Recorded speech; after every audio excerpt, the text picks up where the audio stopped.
Hello, everybody. Welcome to the Superior Adventures Guild. My name's Dave, your humble host for another exciting and thrilling episode of Monday Night Mayhem. And I'm very excited to be here because I get to play with all of these new friends that have joined us here on the Superior Adventures Guild. And I get to play under the guidance of our benevolent and ever watchful Game Master Miko. So Miko, thank you for being here. I'm going to hand it over to you to tell us a little bit about what's going on tonight and to get out to introduce all of our friends here. Take it away, sir.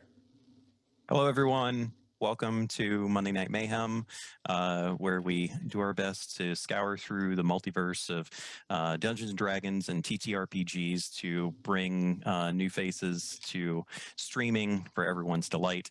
There are returning faces as well as a new face this week after our exciting adventure last time. Kay, thank you so much for getting to join us this week. So glad you're feeling better. We are going to be continuing our adventure in the world of Ysterra, my homebrew world. But before we get into all of those kinds of details, I just want to go around the table and give everyone an opportunity to introduce themselves, tell us a little bit about yourselves and what character that you're playing tonight. And we will start with Adrian. Kick us off, my friend. Good evening, everybody. My name is Adrian, and I am an actor-producer in the Texas area. And I've been playing tabletop role-playing games for about about 30 years in the late 1900s. And I am an avid role-playing enthusiast, and I enjoy role-playing games no matter what style, any chance I get. So look me up on Twitter at @SlySparrow_ or on Instagram, and let's have some chat about some games and some roleplay stories. So my character is Maris Eventide, which is a water genasi smuggler gambler. He's always has some sort of mental ace up his sleeve. He is a he/him, as am I. He's always looking for, he never enters a situation without having some kind of escape route. And he's usually very charming and cavalier, much to his detriment and to his parties. He is one that usually likes to travel alone, but finds himself surprisingly with a lot of friends. He understands that not all loot is silver and gold. So looking forward to see how the story ends. Oh, this is just the start of a story, my friend. We shall be testing your escape planning today, I promise you. Joey, tell us about yourself and your character tonight, please. Amazing. Hello, everyone. So great to see you again. My name is Joey. My pronouns are he, him, his. I do communications for a great nonprofit, and I'm based near Los Angeles, California. I've been playing D&D for about 5 years at this point. Absolutely love it. I love roleplay and everything about it, to the point that I'm currently working to produce a podcast about D&D featuring an all queer, all POC cast. Keep posted. I'm still super brown, still super gay. Didn't change since last week.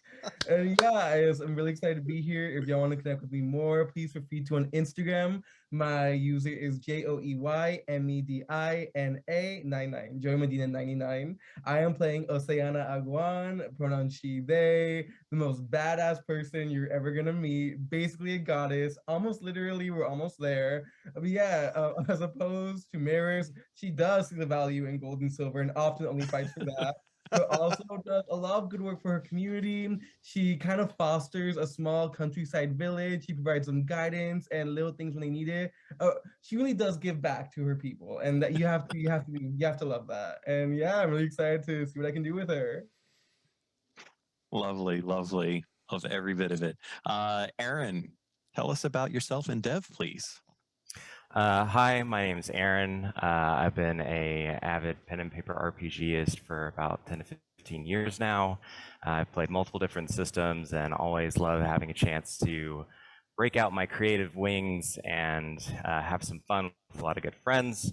I work in the healthcare system based out of Texas, and I am a avid hobbyist that likes to do miniature painting as well as 3D printing.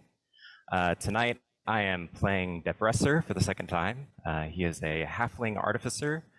He's very socially awkward and reserved, but his friend Aurora has brought him into this story, and he is going to try his best to muster up his courage and help his newfound friends in whatever challenges that may arise, along with his faithful companion, Adioso, who will be played by Miko or Michael this evening. Hopefully this dynamic duo doesn't create too much problems, but we'll have to see where the night takes us, so I hope everyone has fun. Lovely. And just to confirm, because I might have screwed this up last week, is it Audacio or Audicio? You've said it a I couple think of it's, different sorry, ways. I think it's Audacio. Okay. My okay. apologies. It's Audacio, sorry. No, it's fine. I just want to make sure I wasn't screwing it up. Lovely. Awesome. Very much appreciate it. Kay gets to join us. I'm so happy. Please Hi. tell us about yourself and tell us about Aurora and how much I ruined playing them last week. Hi, my name is Kay or Caden Cosmos. You can probably find me online. I am a millennial, so I have several different online footprints I'm sure that you could follow back. So I am pretty much a jack of all trades. I like all sorts of art. I worked in a comic book shop for like 7 years. I have played RPGs for about 10 years as well. It's always, even if I have something written down, I'm like, oh, I forget everything about myself. Anyway, Aurora Direcio, I know much more about in this moment. She is a monk of the Order of Kaio. She was in the monastery that was attacked and things were ransacked and stolen from there. She has a sort of, she feels an obligation to get these things back, even though the order has been telling her, hey, just stay in your lane. Don't do anything. It's all good. Don't worry about it. She has collected a bunch of people from her past, friends, acquaintances, small men who look like little boys. And yeah,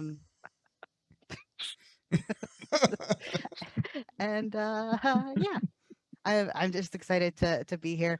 I thought that Aurora was fine last week, but you know, I still heckled in the Twitch chat, but it's great to see everyone, and I'm excited to play. I mean, she is unconscious right now. So, I mean, you at least get to start the game easy. Dave, please continue on. Tell us Hi, about yourself and your everybody. character. Yeah, everybody knows me. I'm Dave. I play games and produce games and run games here on Guild Superior. I'm really excited to be back on Monday Night Mayhem with this awesome group. And Kay, welcome. It's so great to have you on stream. Yeah, so I'm playing Loras. He is a Earth Genasi enforcer type. He's got like this cracked gray, like dried earth, parched, scorched earth skin. He is got this kind of a deep voice and kind of a stoic look in his eye. He values friendship. He values honest hard work. He is kind of on the opposite end of the spectrum, I would say, of Maris as well, because he doesn't race into combat, or he's not, I don't know if impulsive is the right word for your character, Adrian, but Loras is very much like reserved. He'll wait until the thing goes down before he gets involved. He's not going to be the one that pops it off. So he's a little bit more calculated, even though he looks like a huge oaf and talks slow. He is thoughtful and strategic. Wonderful. Glad to have some grounding. Thank you. Very nice. Very nice. So yeah, me. I am Miko. You can find me on the Twitters at @the_okayest_GM.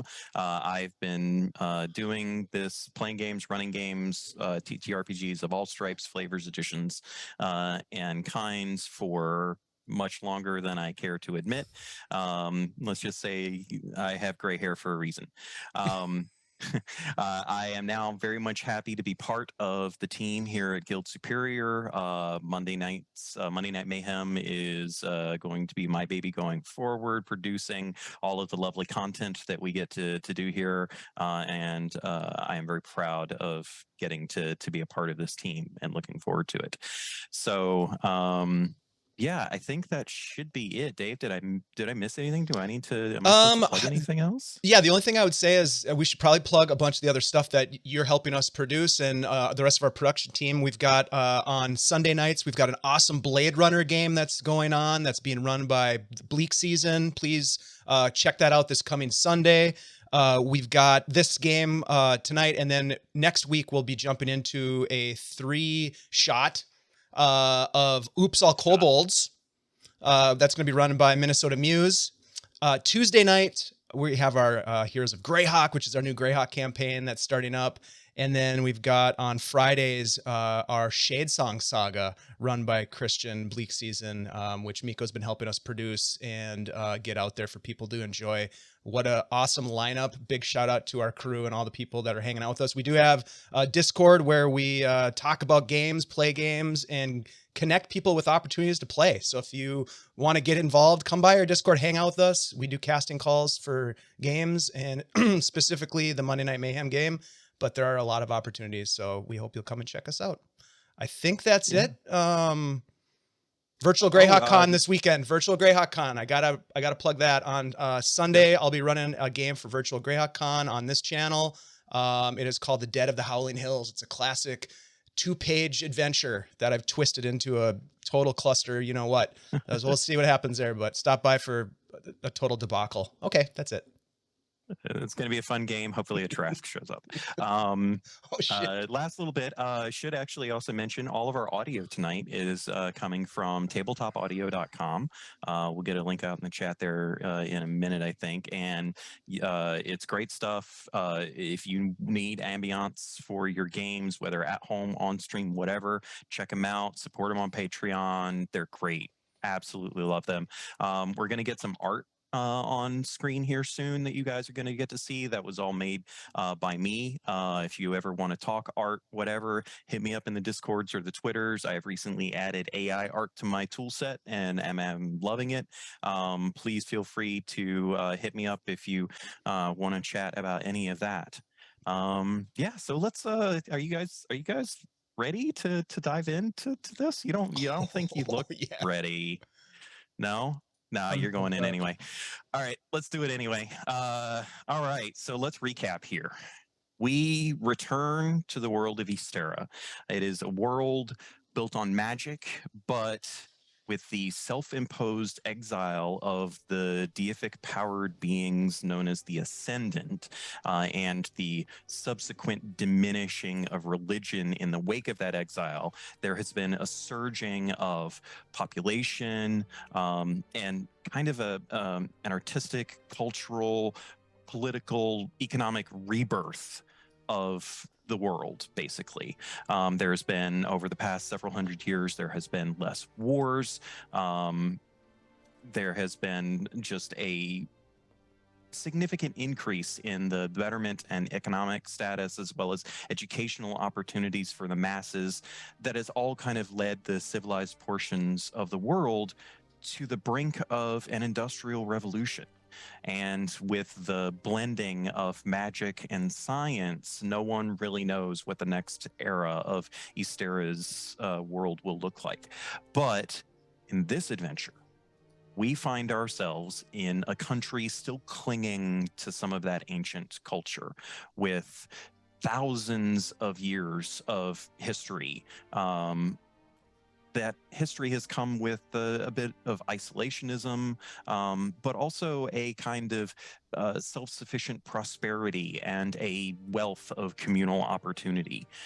The Kuvalian Commonwealth, that's the country that we're in, has endured longer than most countries have existed, and only a handful can actually trace their written histories back further than the Commonwealth. But the opening of the Commonwealth's borders a few centuries ago has slowly brought about change, as well as a small amount of uncertainty to the people of the Commonwealth.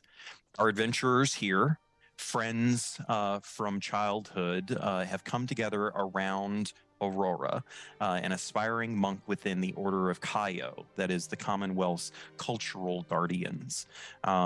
An order of monks that for thousands of years have seen to maintaining of the histories, the culture, and everything around the people and the heritage of the Commonwealth. They have all come together to help Aurora understand a violent attack that occurred on her monastery, an attack from foreign invaders wielding powerful magic complemented with technology that in which they used to destroy ancient historical buildings, wiped out vast troves of written knowledge, leaving dozens dead in the fiery ashes of the violence. Aurora has taken it upon herself, with her pleas to her elder mentors going pretty much unheard, to bring the friends that she could count on and help her find those responsible for what happened and get justice, or perhaps some vengeance. Tracking these foreign invaders deeper into the country, the band, all of you, encountered some of the invaders and fought with them at a small village in which they seemed to have taken control. Despite the powerful magic wielded by these invaders against you, you guys were all able to succeed in slaying these adversaries that took over this village.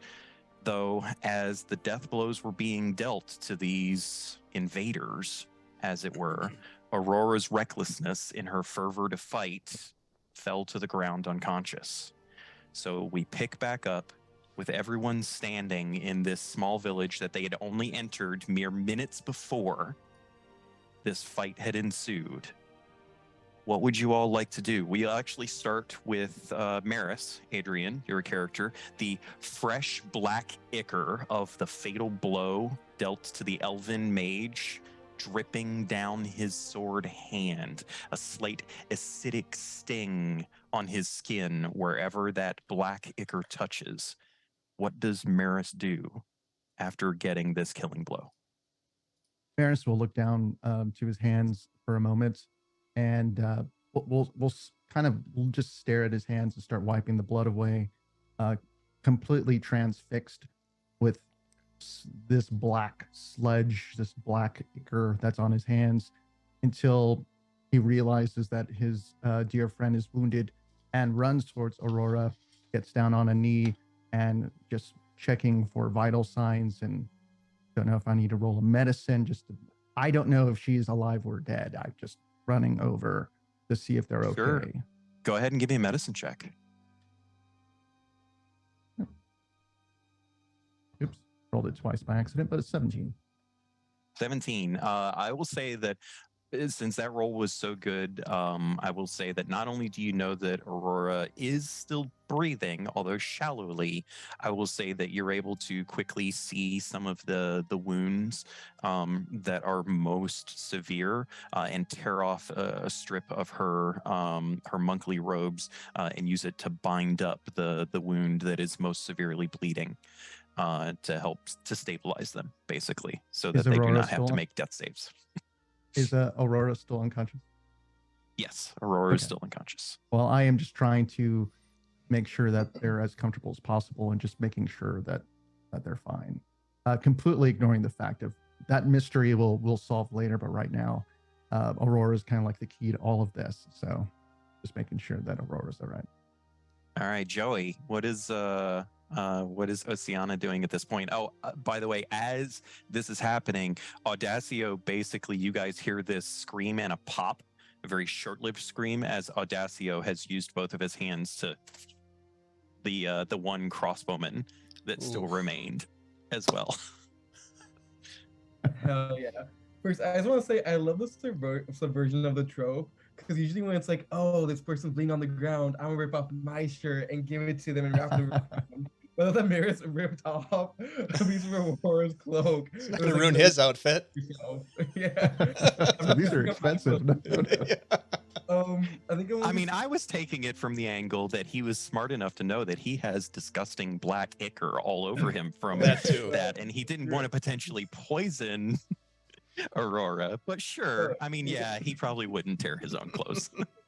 Yeah, but I think what I want to do is I want to, as discreetly as possible, just like really quickly, kind of get some of the ichor in like a spare water skin in my bag if possible. Just Sure. really quick. Okay, cool. Do that Yeah. really fast. And then I think I fully sidestep Maris and like go and cradle Aurora's head in my lap.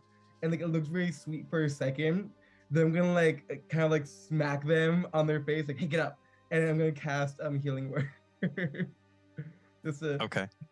we're on a timetable. Get back up. Come on, get up. Okay. Healing slap. So just to backtrack just a hair here, when you do collect the ichor, because like I mean, you guys did a number on the elf, right? So a bunch of their bodily fluids kind of scattered all over the field, mixing in a little bit with the mud and the dirt. So you are only able to get basically a small sample of legitimate, non-compromised ichor from them, and when you are scooping it up, it stings. It hurts your hand, and you can only think that if you were anything other than a water genasi, it would actually be harming you. Okay, it's okay. No pain, no gain. And yeah, not Healing Word. Yeah, I cast Cure Wounds, so I'll Okay. roll real fast, 1d8 plus 5. But yeah, just fully like smacking Aurora a little bit. Like I think of all of our backstories, I think I've known Aurora the longest, and so yeah, it's very much like, hey, get up, come on. Okay, no time for that. Let's go. And yeah, I'll roll to see how much you get back right now. So as the healing is going through Aurora and Aurora starts to slowly regain consciousness, we will go over to Dev and Audacio. So Dev, Audacio finishes crushing the skull of the last crossbowman, and like shakes off the body fragments of their skull from his hands, and then says, "Oh, well, that's lovely." And he reaches down and picks up one of the crossbows that the crossbowmen were wielding, and he turns back to Dev and he says, "Look at this, sir. It looks interesting." And he kind of holds it out to you. Dev takes a moment to kind of examine the crossbow. Go ahead and give me just roll a d20, add your proficiency bonus and your intelligence modifier, because this is basically like a tinkering artifice check. All right.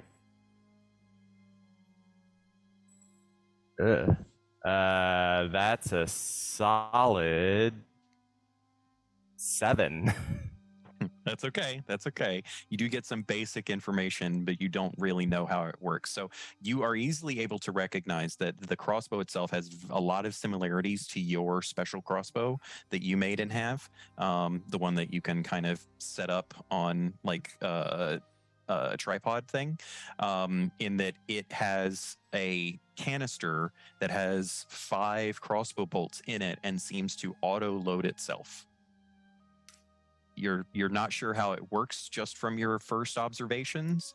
You would probably have to spend a little bit of time at your workshop, or like, pulling it apart and putting it back together. But there are basically 6 of these crossbows now scattered around the field that are essentially light crossbows that do not have the loading property. Dev will, without hesitation and without his agreement to it, will go behind Audacio and open his thigh compartment and shove the crossbow in there for later storage. And just slams the compartment shut with a nice clatch. And then you see him running with his little legs over to Aurora to check if she's all right. At some point, sir, we should really start discussing consent, I think. What was that? Can't hear you. Dave, please tell us what Loris is doing in this post-battle aftermath. Loris looks around, sees the fallen on the field, looks down at his feet, sidesteps some of the black ichor that seems to be like seeping across the ground at his feet, and looks over at Aurora on the ground, seeing his companions attending to them, and he looks up at the people that he can now start to see peeking out of doorways, perhaps windows. Residents, send out your most powerful healers and give us shelter for our friend. We have saved you. We need your assistance. Can I stand up? It's like, You're busy healing. You're busy healing as this is happening. Give me a persuasion check, and I'm going to say it's a disadvantage because of the situation and the fact that it's Fair you. enough. Persuasion with disadvantage. And which I'm not very good at to start with. No, really? Yep. I don't think any of us would have realized that. I did get a natural 20, but the other one was a 5. The other one was a 5. Oh no! Ouch. Yeah, that's Ouch. all right.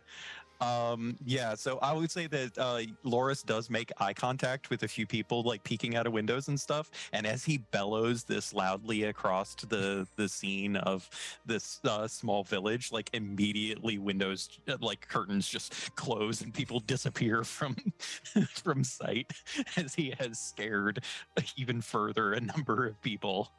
They seem to be frightened. Loris, It's don't. that stone cold charisma. Must be, little friend. Is she okay? I looked down at Aurora in my lap. Hey, you're good, right? Aurora starts becoming conscious, her eyes fluttering open, seeing her friends kind of sort of gathered around her, Oceana most visible in her eyesight at this point. I think initially it's a little bit blurry for them on the ground, and then their eyes kind of snap awake, and they very much start like, so sometimes when folks have nightmares, they just like kind of immediately are sitting up, and so if not careful, she will bash her head on Oceana's forehead. But yeah, so she's like, okay, and she's just trying to get her bearings, and she seems like really not well mentally. Maybe this didn't go exactly as she had planned in her mind, but Fair. Hey, I have a question. And I'm open to all answers. Why did we necessarily kill those people?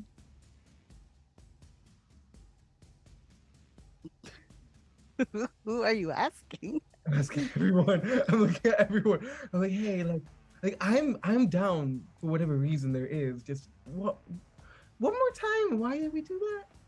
They did not like your lies. Is the whole reason we killed someone because they weren't digging my act?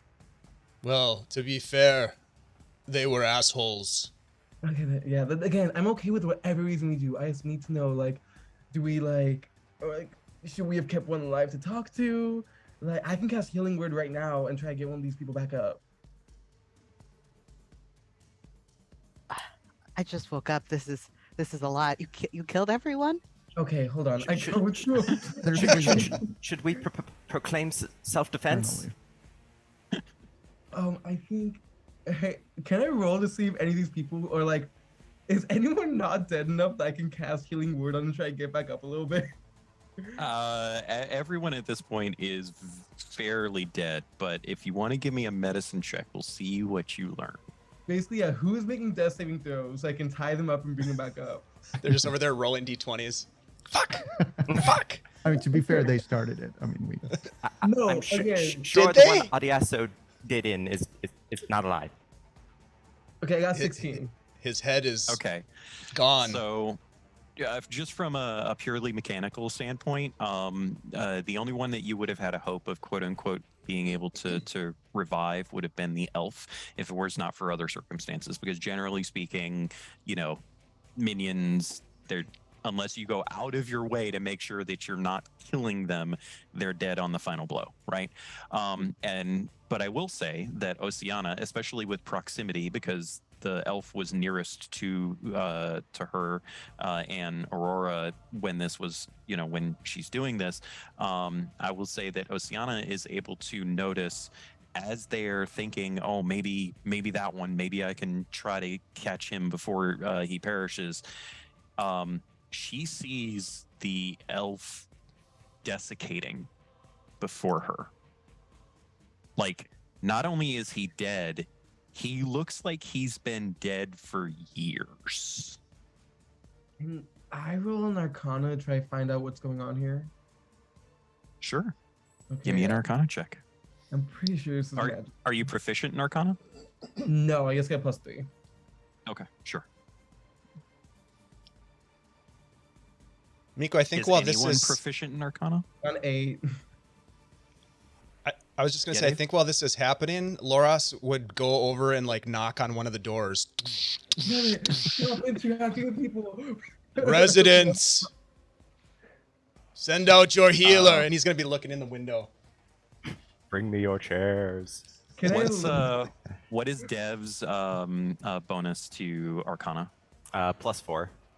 +4. Okay. So I will say then, here's what happens. Oceana is trying to figure out what the frick is going on with this, oh my god, really, really, really dead guy, and gets very distracted by Loris running over to go knock on a door and I just run immediately over. turn. Yeah, I exactly. run Trying after. to stop him. Yeah.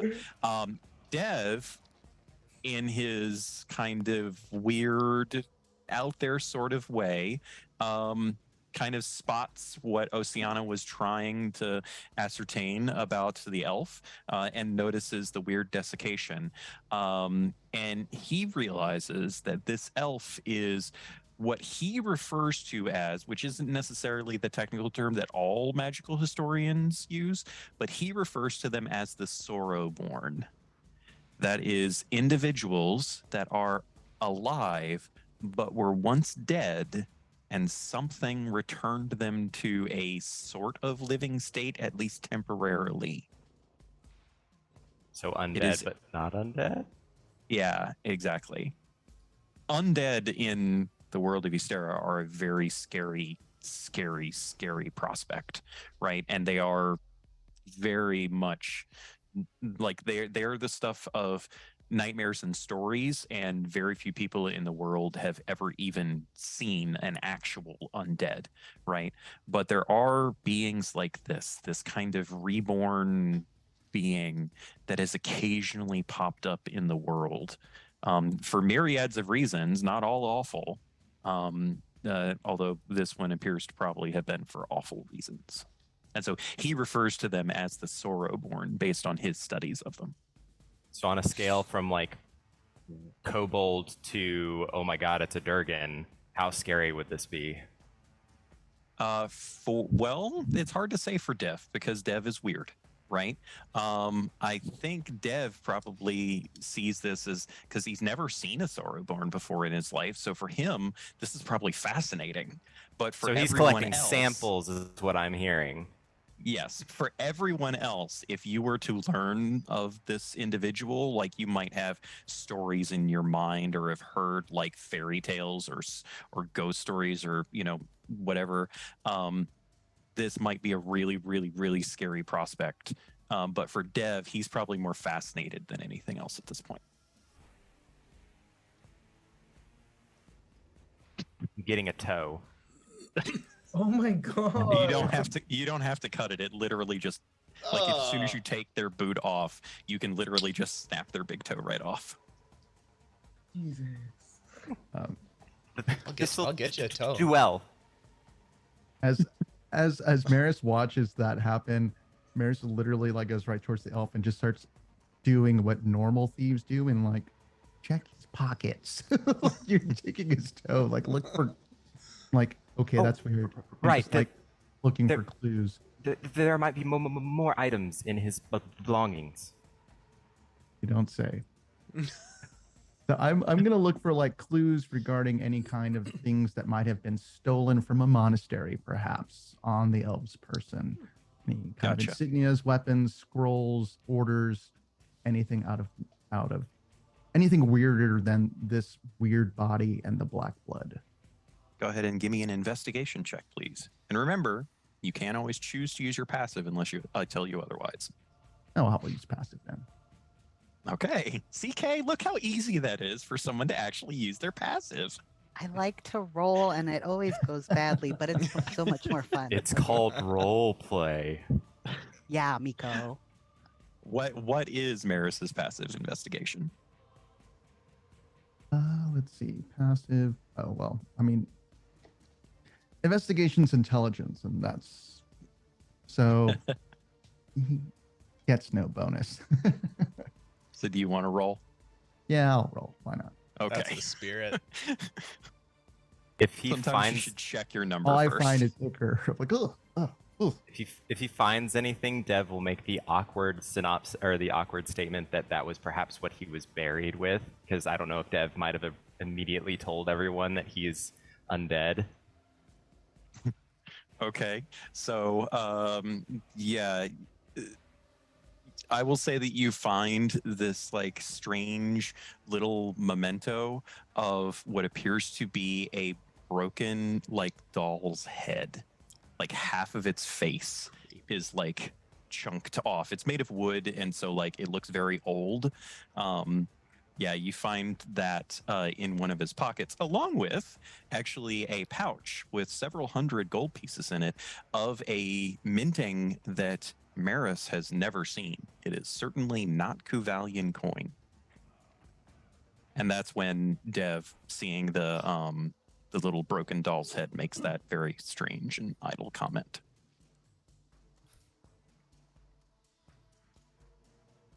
So, Joey, Oceana jumps in front of Maris as he is about to pound on a nearby door. Hey, I love the energy. Let's take a break. Okay, what do we want from these people? I'm so glad you're here. My friends, there is a goddess amongst us. Open your doors to us and welcome us. We have saved your village. We need your healers. I think I don't do my full I don't do full disguise self. I think I'm more minor illusions. Like make I like the cloak turns into like a glorious like 10-foot long train gown. Like again, badass, but not the level of like in the water badass. It's like out on the if that makes sense. Which does still look cool, but it's like a little more flash and flare here. And I say, yes. We have saved you. The people who were there, they were not great, and they were hurting you both spiritually and physically and mentally, and we are here to act as your saviors of both body and soul. We ask that you send an emissary out to speak with us now. I implore you, as the will of the Ascendant must be done. As you say that, Loris just kind of like leans down to your level and whispers, I like it when you do the goddess thing. Honestly, I like being asked, so I think we're a good team, okay? Hey, Loris, do you know what an attendant is? No. You're my attendant, okay? Just when people ask you. I could role play it. Yes. Yes, role playing.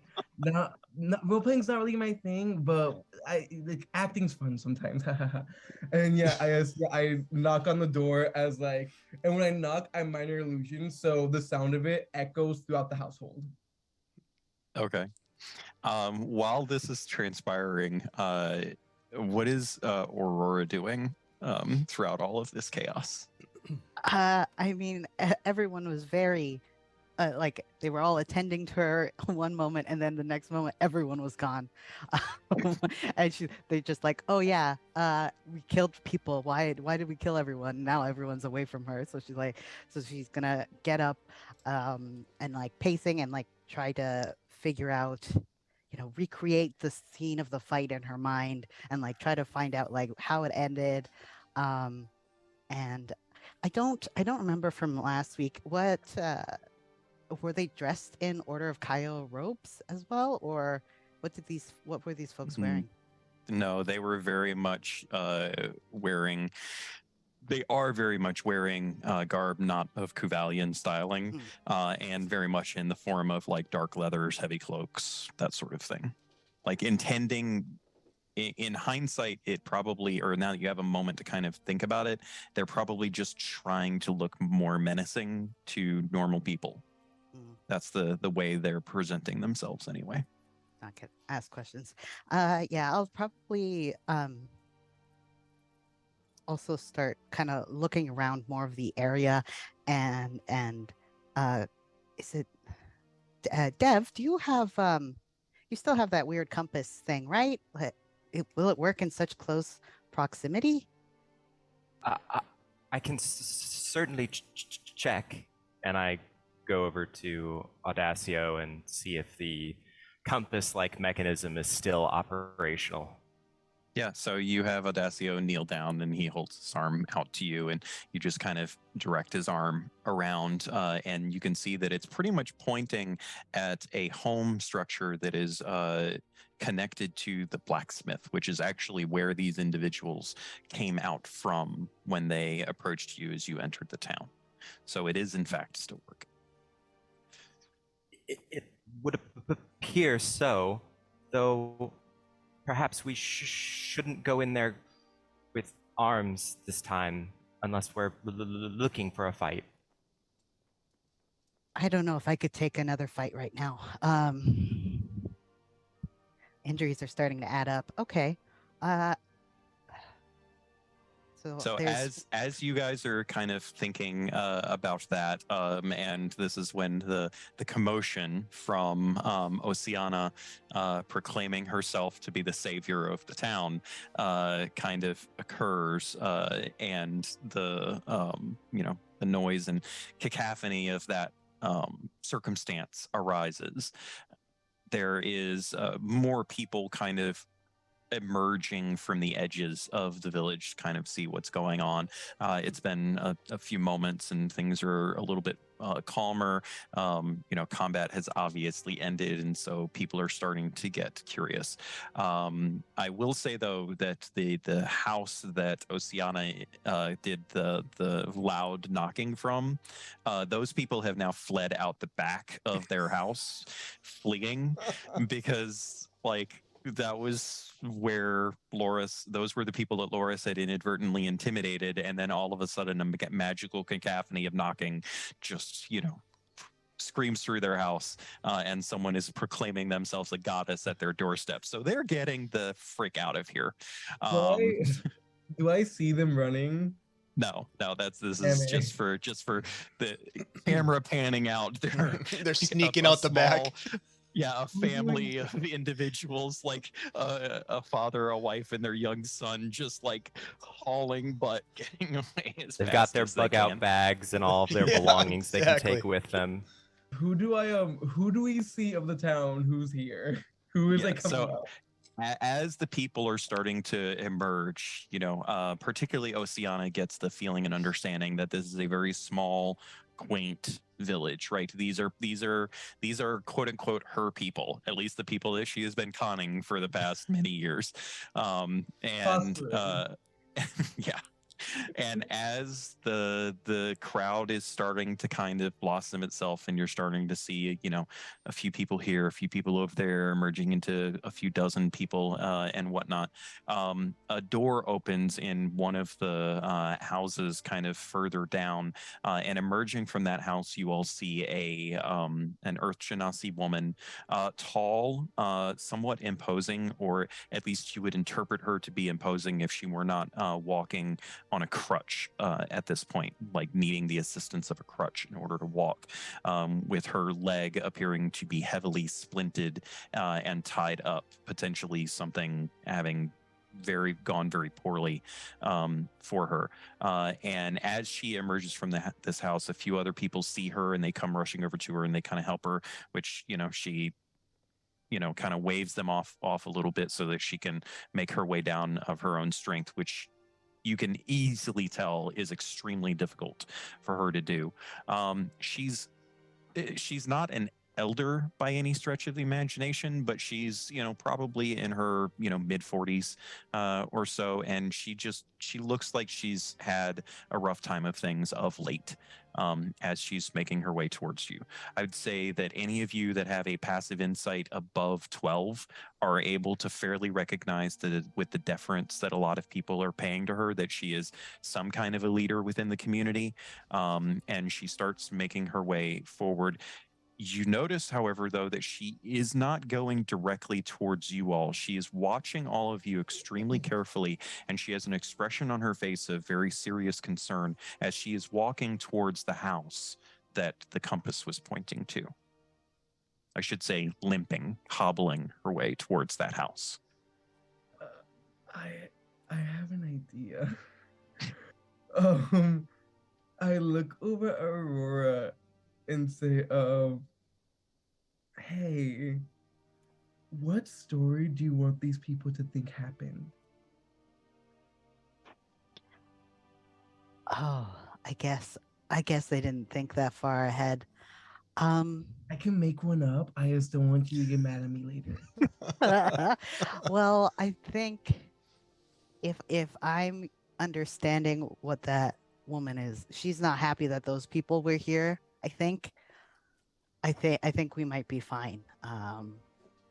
We're here to help her clean up or whatever. But let's go. I'll go talk to her right now. And Aurora's just gonna take off. She has a 45-foot walking speed. So I'm out of here. Okay. Power walk.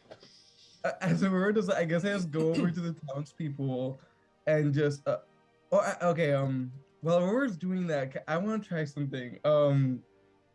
I have an item. Okay, first, okay, so as a College of Glamour Bard, I have something called Enthralling Performance, which means that people see me perform, I can pick 5 of them, and they all have to make a wisdom saving throw or be charmed by me. So it does not say that if they succeed this saving throw, they know that I attempted to use magic on them. If they succeed, will they know? I'm going to say that there's no. It very much is going to coupled with this, we will do a performance check, right? And as long as they are happy with your performance check, like you succeed enough at the performance check, you may not necessarily have them enthralled, but they'll be enjoying your performance. Okay, so what I'm gonna do is while Aurora goes to do that, I walk over to like making sure that I can like see the big Earth Nazi woman and say, I know you were all scared. I know that what you heard must be horrifying. I am the Ascendant Oceana of the deep water. This is my attendant Loris and the dignitaries we bring with us now. Yes, Loris, say hi. Hello. Now, yes, love that. Now I can tell you of our travels and what we have done, but I much rather show you. I pull out a violin, and I have this magic item. Basically means that if I use my instrument, which is this violin, by the way, like as I pull it out, I minor illusion it so it looks like it's underwater. So like it moves really slowly through the air. There's like seaweed hanging up, going up off of it. It looks very like waterlogged but beautiful. I start to play it, and as I play it, all around me, you see a vision of the order being destroyed, of Aurora escaping, of her finding us, of like basically our story very glamorized and good. So we look good in every single thing. Like to them, like again, I'm a goddess. Loris is like my attendant. Everyone's like everyone's super nice signatory, but like basically making these people showing people a story of hey, we are fighting for good and we are here to help you. Awesome. Love it. Go ahead and give me your performance check, and I'll even give you advantage because of how great that description and everything you've got going on was. And I'll say, and Loris is there helping you too. So yeah, just give me a performance check with advantage. And you said they have to make wisdom saving throws? Nice. I'm not right now. I got nat 20. Nice. Hell yeah. Okay. So your performance is quite exceptional. You said they had to make wisdom saving throws. So What's the DC on that? So I pick, let me see how many people, I pick 5 creatures. Is the Earth Genasi woman close enough that I can pick her? No, she's on the far side. Like you were moving over towards like the larger crowd of people that were gathering. And she was basically coming from like further down from the village. So If you let me, I can roll insight for it. The people who look like she might be the head, but I'm sure there are people like a doctor, people who are still like the heads of this Sure, this community. absolutely. I think Yeah. the five What's your people- passive insight? Passive insight is a 13. Yeah, you're fine. You can pick out a handful of people from the crowd that you think are probably the most quote unquote influential, or the people who actually say things rather than the people that just follow. You can pick those out amongst the crowd. What was the DC on the saving throw? DC 15, and I get to pick Okay. 5 of them. Yeah, totally. So let me just toss out a couple of rolls real quick. And Loris is just there, just like hyping you up, nodding along.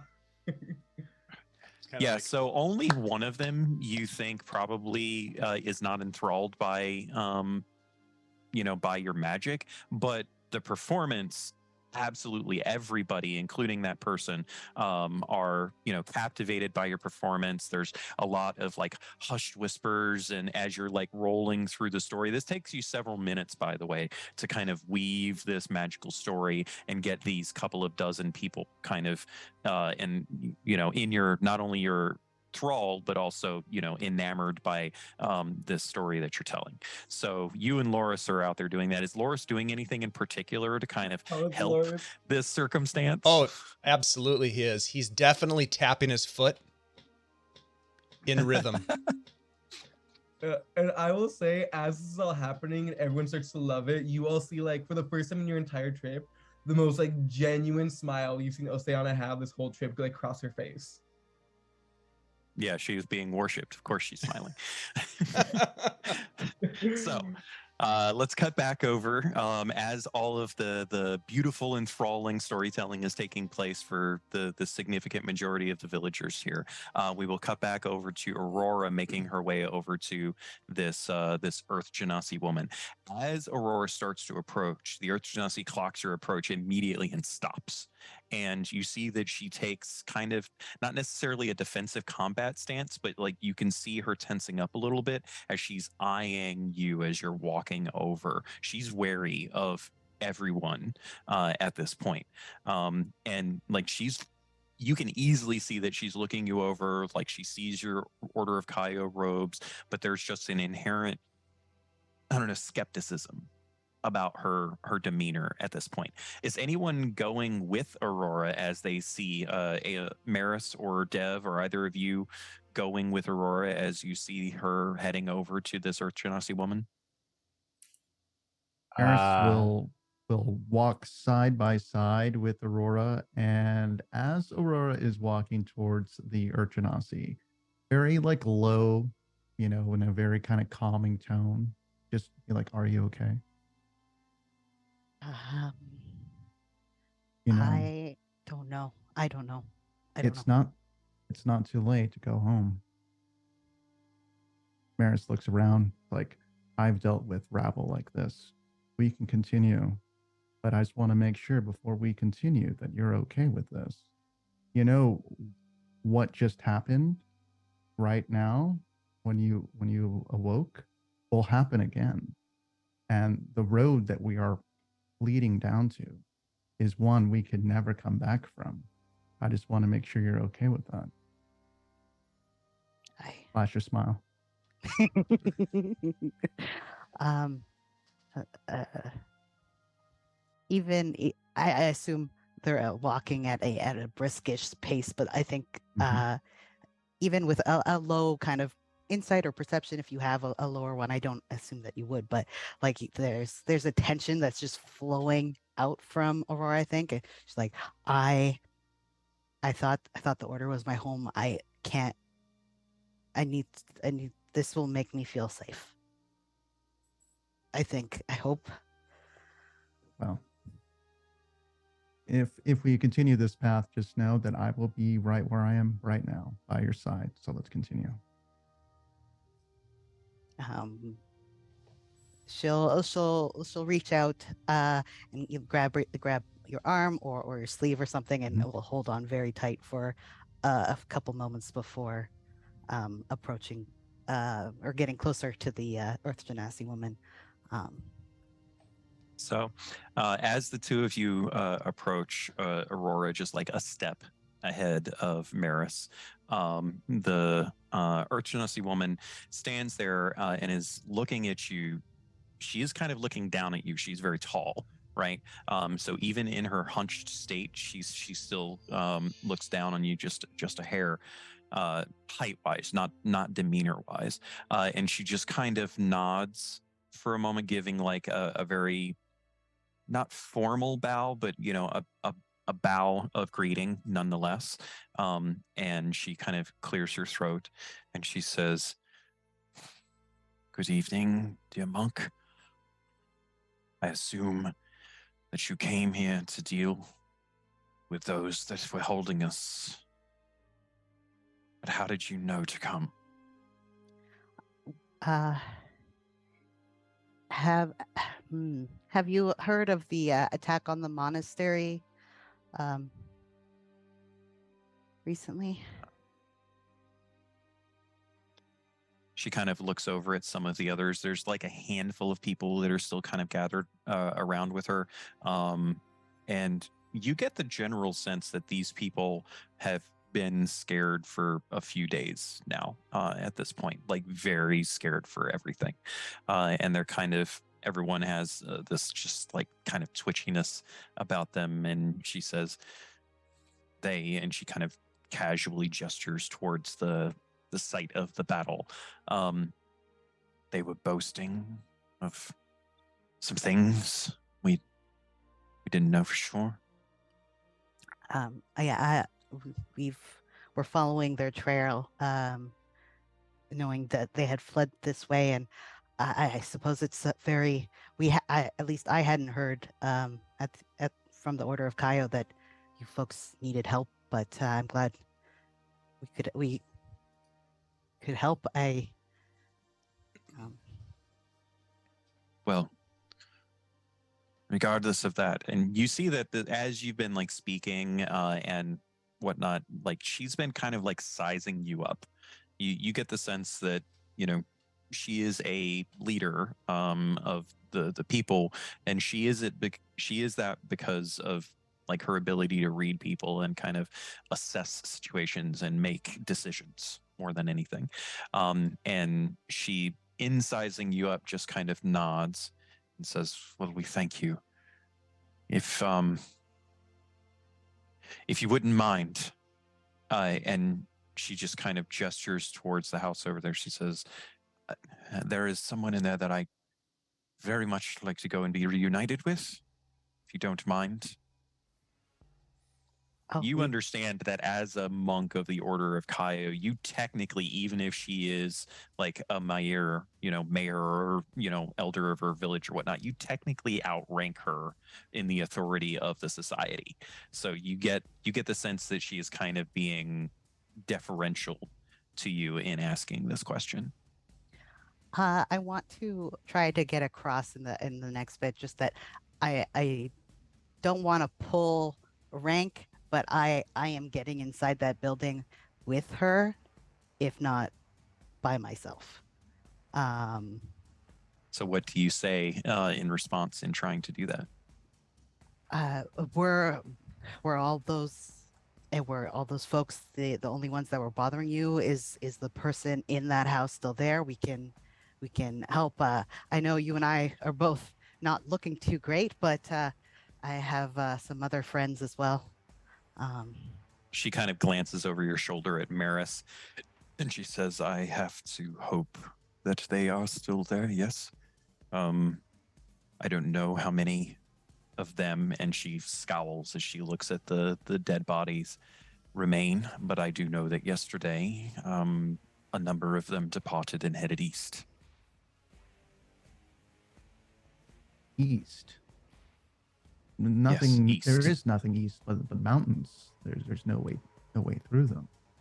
Is there another city, another village east? Just to correct you, there is there's villages and towns east. Oh, okay. So the mountains you're not entirely there, but there is also the mountain pass that leads into the adjacent country of Zestrom over there. So there is technically stuff east. There's just not much east that is Kuvalian. Gotcha. And so she just kind of yeah, I mean, no, your statement is fine. She other than the whole not getting through the mountains part, and she just kind of eyes you for a second, and she says, just because we live where most people don't want to live doesn't mean that there's not things out here. I'm sure there's beauty in everything. Shall we inside? And she, as you say that, she looks at Aurora almost for permission. And you can see that she's very tense. Like, she very much wants to get over to that building. And she's like holding herself back with every fiber of her being right now in deference to Aurora. I will motion for her to go ahead, and I'll match pace as best as I can with my nervous energy. But okay. You have to really restrain yourself a little bit. Yeah. And so yeah, you along with a couple of the other people, a number of the group that was kind of with the Genasi woman have kind of wandered off in the direction of the partying scene that seems to be going on with Oceana and Loris, and so you guys end up catching up to or start heading off in that direction. Is Dev doing anything in particular in all this, or is he kind of just observing things? I was going to do something rather strange, see if the mechanics or God wants to allow it. But he is Okay. going to, seeing that the compass has been pointing to the blacksmith shop and not to the individuals that were here, and knowing that these beings are very unique and rare to some degree, as they are nightmarish. He wants to kind of figure out to what extent the compass's properties work. So he's going to take the finger and stick it on the stone in the compass to see if that has any effect. Okay. Given your proficiency with artifice, I'm not going to make you roll on any of this. You can tell in this experiment quite clearly now that this tracking is not for a person, it's for objects. Gotcha. Well, that was a good shot anyway. Well done, sir. I'm glad to see that your experimental nature has not diminished with your arriving in the outside world once again. Still very frightening, but gives you. You're holding up remarkably well. Well, you know, give it about 10 more minutes, and we'll see where I'm at.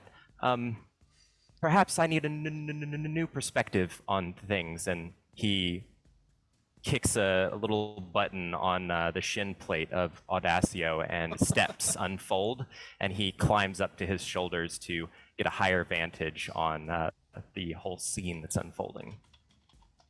Audacio kind of sighs and holds out his arm so that, you know, to make it easier to climb up. And then as the steps kind of fold back up into him, he just like starts walking around, you know, very stiffly, not sure what it is you want to look for, but he's just trying to make sure you can see things. Don't worry, you have gyro stabilizers, so you're not going to make me tip. Yes, sir. I fully understand this. It's just direction. Might be nice every now and then, sir. You know, to help you. Good point. He points to the blacksmith shop that way. Very good, sir. And just as soon as you give him direction, he just very perks up and starts trudging along that way. Conveniently, the same direction that everyone else is going, with the exception of Oceana and Loris. So we will fast forward a little bit here. As you guys make your way into the house that is adjacent to the blacksmith shop, a number of things occur. Firstly, you guys are checking to make sure that, no assailants are going to jump out and murder anyone and that sort of thing. You're on your guard. You have apparently seemed to have gotten all of these adversaries that you fought with, and then there aren't any more. Very quickly, in investigating the place, we'll get back to Oceana in a second, I think. Very quickly after investigating the place, two individuals emerge from a back room. They're freed by, just for giggles, I'm going to say Marissa at this point. They are freed from a locked room in which you find a older Earth Genasi man, probably in his, mid to late 50s, along with a young Earth Genasi girl, probably, early teens, that sort of thing. And they escape from this room thanks to Maris's help, and before real introductions can be made, they are reunited with the Earth Genasi woman. They appear to be a family, and there are tears and emotions and such that happen here. You can plainly see from this space that this house was where these individuals had basically holed themselves up in. They were living here. It's fairly a shambles at this point. It's been kind of ransacked. There are, there's some random bedding in various places so that all of them could reside here. There's uncleaned food, plates. Just they were living here, but they weren't taking care of the place in the slightest. And there's also a number of possessions that are here that are of importance. And I will say that at this point is when Oceana and Loris are able to kind of have finished their storytelling, because enough time will have transpired through learning a lot of this aspect for them to have made their way over. And so as you guys are coming in, a lot of this stuff is now being uncovered. This includes a number of tomes that Aurora is able to recognize immediately as being from her monastery. They bear all of the markings of the iridescent flower, and she can tell very clearly that they were set up in such a way that they were being researched. They were laid out, pages were open. There are some dog ears on some of the pages that are recent and that sort of thing. Someone was using them in some capacity for research. Dev is able to see, all of you are able to notice this, but Dev is able to notice some of the particulars of a unfolded mechanical writing desk. There is gears. It is made of various kinds of steel and silver and golden metals. It appears to be mechanical in how it folds. It does have a lot of wood. It's very fine and pristinely crafted, and it has a number of very small shelves with pieces of paper and such all throughout it. Go ahead and give me another artifice check to see if you can learn anything else about that. And Aurora, please give me an investigation check as well. Are we using Arcana for artifice checks? No, this is your it's like a tinker's check. It's proficiency plus intelligence. So it's the same thing if you're proficient in Arcana, but not if you have expertise. Since you're proficient in Arcana, though, because this is actually not just artifice, it is a blending of magic, I'll give you advantage on the roll because of the blended magic. Okay. And the fact that you're proficient in Arcana. So yeah, as you guys are doing that, you can kind of look about the space and you can tell very clearly kind of what these people were doing. They were waiting here for something. Like this was not a situation where they were just here temporarily in an effort to move on. They appear to have showed up not too long ago and set up shop, as it were, and weren't planning on leaving anytime soon. So what did we get on those rolls? I got a 21 with advantage. Nice. I got a 9. 9. Perfect.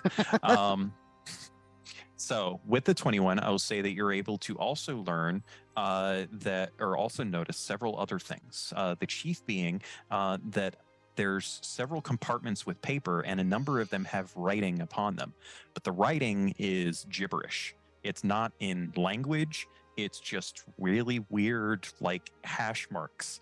No written language that Dev has ever seen. And even if Dev is not necessarily able to read languages, he understands like writing, and this is not writing. He's also able to notice that there are several glass lenses in another compartment that are of various geometric shapes and colors as well, and is able to ascertain that these lenses seem to bear some type of magical quality about them.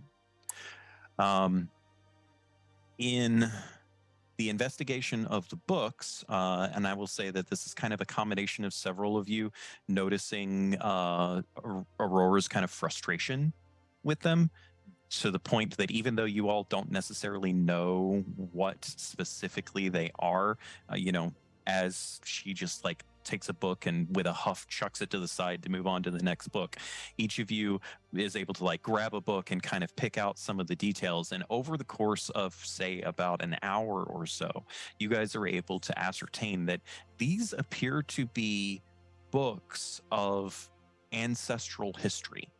These are lineages. And it's not just lineages of anybody, which, you guys all know that the monastery keeps records of everyone's lineages. But in this particular case, this is lineages of some of the most prominent members of the Parliamentary Assembly.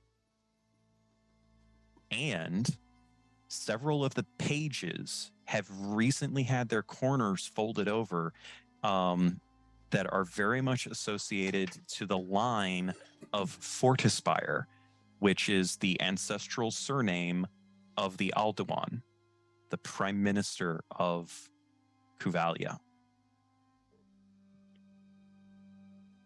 As you guys are kind of looking through these books, you get the sense that these people were seemingly interested mostly in political people's ancestry, but there's a lot of attention currently being paid to the Alduin. And that,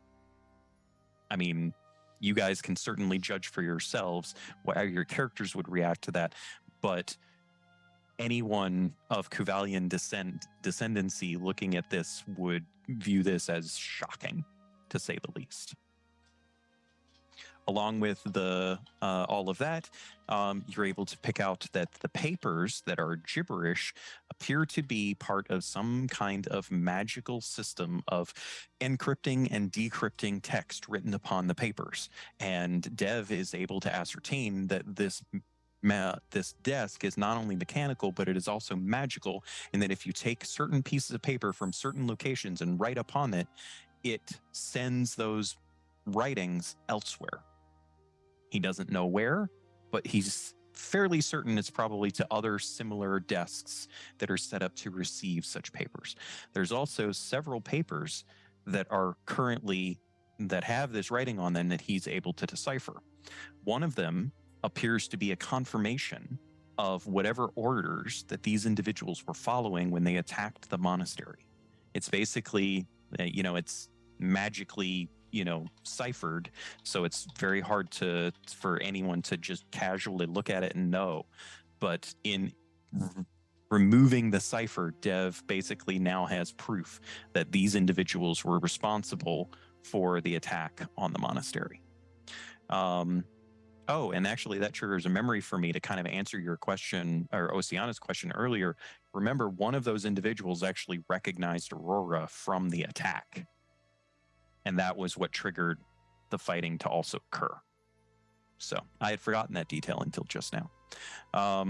Another one of the messages appears to be a reply to a sent message. And in the reply, it basically says that it is apparent that they were not told everything that they needed to know, and that someone by the name of Kezrin will be sent to deal with the Dayen and turn this to their advantage.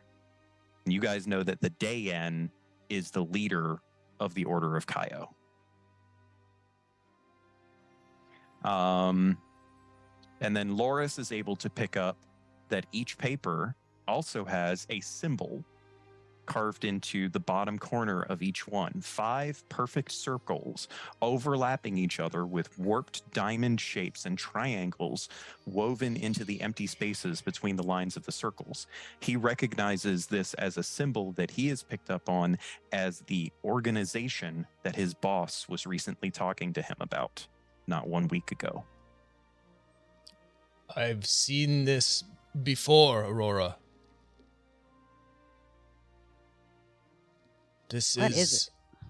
This is a symbol of a rival business organization that my boss had recently encountered. They are involved in some pretty nefarious business indeed. Are they from Kuvalia? Have they only just showed up? They are my understanding, and my boss does not share all details with me, but they seem to have come onto the scene recently and, well, exerted much pressure amongst the other business organizations in the area. They're looking into the Dayan and the Aluan. What is going on here? And why doesn't anyone want to look into it? Perhaps there is connection between this organization and leaders of your order.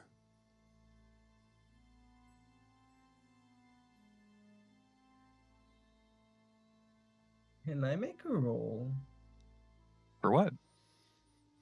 As someone who has very openly not liked the order, Oceana's looking at this and thinking, what can you do with this? Like, I think I want to make a roll, whatever it is, to be like, hey, like, what are they trying to do with like all this ancestry lineage? Like, what can be done with all this to like royally fuck up everything? Sure. So you could do it a couple of different ways. So I'll say this. What are you proficient in, insight or investigation?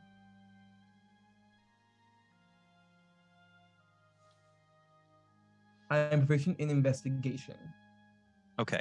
So we will call this a investigation check using wisdom and not intelligence. Right?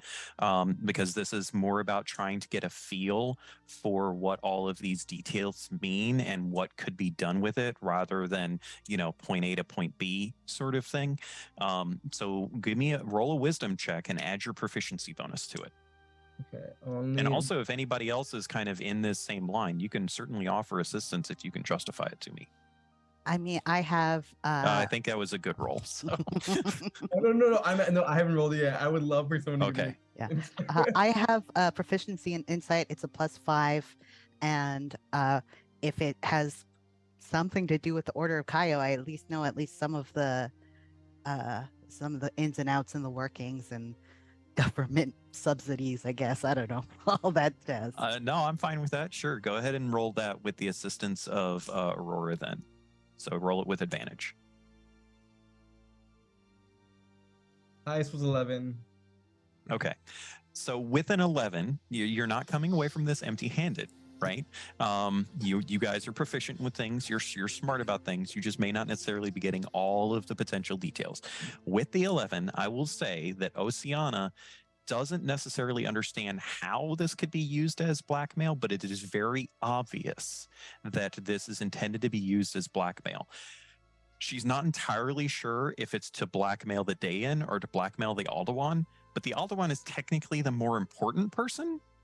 So she's probably leaning towards blackmailing the Aldewan, that this is all information that people are compiling to somehow get something over on the basically leader of Kuvalia. Like the Aldewan doesn't rule, right? Because the Kuvalian Commonwealth is a parliament. Like everyone elects leaders to kind of represent them. But there's a trio of people, that being the Aldewan, the Dayan, and the Guild Proctor, who is not mentioned in any of this, that kind of oversee and help facilitate the parliament. And so they are the most important people, but they don't rule per se. But that importance means something. Okay. While everyone else is talking, Oceana's doing her best to memorize all of this. Totally. And while this is happening, the room itself, is it disheveled? Does it look like no one's been taking care of it? Is there like trash and broken stuff everywhere? 'Cause Mhm. I'm examining the room, and I want to go to the little Earth Genasi girl. I'll get Okay. down on my knee and say, "Hello, little one. Spending some time with my friend Dev over here, I realize that it's usually the smallest creatures that get ignored. I wonder if you've heard anything the bad people were talking." And as I kind of lean in closer, I will do the universal Earth Genasi greeting that I learned from my other associate, which is the fist bump. And I will open up my my pouch, and I will have a closed fist, and I will slowly open it to the little girl. And I'm going to look at her right in her eyes. Does this belong to you? And I have the wooden doll head. Oh, okay. All right, so a couple of things. We will say that just because I kind of glossed over this, you learn the names of this Genasi family. Okay. The mayor, her name is Dara. Her Okay. husband's name is Irid, and her daughter's name is Iode. And basically, Dara was elected to be mayor of Kodendric. That's the name of this village, just a few years ago. And like, they have always lived here, but the previous mayor passed away, and so she was kind of elected into the spot. As you are doing this, you will notice very clearly that Iode and Irid, actually, in fact, who very much unlike Urchinasi, these people seem cowed. They were psychologically terrorized, you think, in their captivity. And so it's very difficult to get them to open up. And I will say that Maris is successful in at least making connection with Iode. And I'm assuming Maris gets the permission of Irid or Dara to kind of talk like this and all of that. And everything appears to be going just fine as Iode is like starting to kind of nod along and be like when she wants to say something, but as soon as you pull out that doll, she flinches harshly. And like collapses into her father's leg and just starts bawling her eyes out. And very quickly, you understand that you made a serious mistake in producing it, that it was not anything to do with her at all. And Irid kind of kneels down and clutches his daughter and just kind of looks you in the eyes with this very similar scared expression. And with your passive insight, I will say that you kind of think that perhaps this was used to potentially terrorize them. Oh, I'm learning more about this doll. Like, I will like close my head. I'm like, this is not what I thought that was. But your reaction is quite intriguing. Forgive me, I knew not what I had. And I will go and I will put it away. And I will like have it in a pouch and kind of just like show my disgust at it, like, oh goodness. But interesting as I'm looking at this doll head, it's, I mean, does it look, I can't tell if something's magical or not, but but obviously this caused fear amongst these people. This is some sort of totem or some sort of artifact. So you don't necessarily understand the inner workings of magic, but you have magical things, and most magical things, particularly I will say with Maris's experience, most magical things do not look broken. And this object looks broken. You kind of get the feeling that this was a personal possession of the Sorrowborn. And he was a very vile individual. Yeah. I will say, coming out of this conversation, though, and with your apologies in particular and whatnot, I will say that Maris does not come away entirely empty-handed. He's able to basically learn that the minions, the ones that were not the elf, referred to the elf as Naseka. that was ostensibly his name, as far as you have any ability to discern. And Naseka himself seemed to be hyper focused on learning everything he could about the Alduan. Like it was not just fascination, it was like crazed learning. Got it. All right. Dev would like to go over to Oceana, kind of tug at her robes a little bit to get her attention. Oh, you're taller now. Okay, hi. Height does not change in a matter of moments, but I'll overlook it. I know you're good at lying, so perhaps you can use your skills to gain more information out of this magical sending desk from our enemies' predecessors. You want me to lie to a desk? Dev explains the magical properties of the desk and what that was used for, potentially for these individuals. Okay. I go over and I think I write a message. Can I do my best to make a forgery check? Oh, are you proficient in forgery? I don't I mean, of know. course you are. I mean, I wish I was, but I don't think I selected that. So no, I have to say no. But I do have a high charisma if that's a charisma-based check. Forgery is more than just that. It's really going to depend on what you guys are trying to do at this point. Like, are you trying to write a letter in the way that this Naseka would write it? Like, is that your goal, even though you don't know where it's supposed to end up? I'll leave that up to Dev and just ask like, hey, like, what do you need for me to lie about?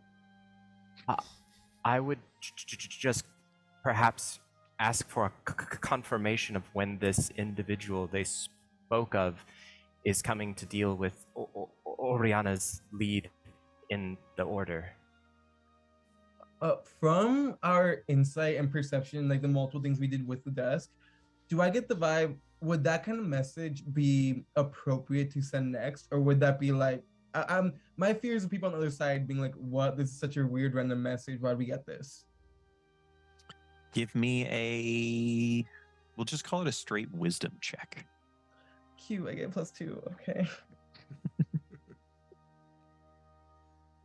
13. You're definitely justified in thinking that it could be very weird, mainly though because you don't know what was sent after they got that reply that said that this individual was going to deal with the day and whatever that means. So it could be that they've already actually sent some kind of a message about that, and further inquiries might be oddly received. That being said, you're not sure if that would have any repercussions or not. Okay. I think I start the letter off saying, what's the big bad evil elf's name again? Naseka. Naseka. I think I write a letter in my best attempt at like matching their handwriting, everything same. You can say Dev is assisting him in matching the symbols and the stylistic preference of the letter, if that helps. Okay, sure. Yeah, I think I'll write the intro being, this is Naseka, was attacked by a hostage, restrained them, we are okay. They used a form of memory magic. I have lost the past 2 days worth of memory. Where were we in the process? I must know. Okay. I dig it. Let's okay. We'll call this a deception check, but it's going to be using wisdom and not charisma. Damn it, come on. Fine. Do I stick at my proficiency? Do I stick at my expertise in it? Do you have expertise in deception? You know I am. Come on. Then yes. But my line of work, you have to be. Okay, cool. Would I get advantage from Dev or just me? Yeah, I'll give you advantage from Dev. He's very much helping you in this process. So. First roll was a 16. The second was nat 1, 16. Okay, we'll go with the 16. Yeah, you write this off and out, and you guys kind of bounce back and forth a little bit on some of the styling and some of the wording and stuff like that, but you do eventually get it written out, and you both kind of just look at each other and shrug, and Dev's like, okay, and sets it down on the table and activates the mechanism, and it kind of slides underneath one of the other pieces of parchment, and you guys can feel this like radiating magic that starts to happen, and a number of the lenses that you were using to decipher things begin just randomly glowing, and as they do, the sheet of paper that you had written on kind of brings itself back out from where you put it and is completely blank, and that's it. Thank God I memorized everything. Okay, so I don't think they believed us. Patience, let's wait for a reply. I'll sit back, put my feet on the table, and start flipping my coin. I don't know how the mechanism works much after this is sending. While we're waiting, did I clock Mary's making a little girl cry? Oh yeah, everybody kind of Once clocks for the that. first time, won't be the last. I look at Mary and say, okay, give me the doll. Can I see the Oh, doll? you want the doll head? Sure. I think I grab the doll head and very like slowly I walk over to where the little girl is. No. I look Yeah, at I've tried to like before you no. do this, you did pick up earlier when I was saying that this doll was used to torture them, right? Oh, no, what I'm gonna do is I think I'm gonna very, very slowly, she knows I have it in my hand. Then I'm gonna, let me see, what spell can I have? I don't have many physical spells besides Shatter. And I think that would just fuck up everything in this room. So I think what I do is I turn around and she sees me pull out my scimitar and just like without, she doesn't see it, but she knows like I'm bashing the fuck out of it, like just like wrecking it over and over and over again. And like I turn around with like purely almost like dust, like it's destroyed. And I drop it to the ground and I say, I look her straight in the eye and says, when things scare us, we destroy them. Okay? So I was going to do this with disadvantage, but because of the actions, I'll say it's just a straight roll. Give me a persuasion check. Does actor help me here because I'm still a goddess? No, just straight roll. Okay, let's pray. Come on, no nat ones. Come on, no nat ones. 11. So not horrible. Not Okay. great. Yeah. I will say with that 11, like you saw the tears building up in her eyes, but after you do that, she kind of like her lip quivering a little bit in fear. She kind of just like puts on a brave face, which is very, very fake, but puts on that brave face and just nods. I think I pull out a full knife and just give it to her. Say, here you go for the future. And I just go back and I go back and sit at the table. A knife to her? What do you have there? A knife? No. Get this traumatized. That's what poor children girl, need a knife. nowadays. Thank you, Deb. We are in an adventuring world, okay? She needs a knife. Okay. All right. So, Since all that. yes, actually, you do get a message back.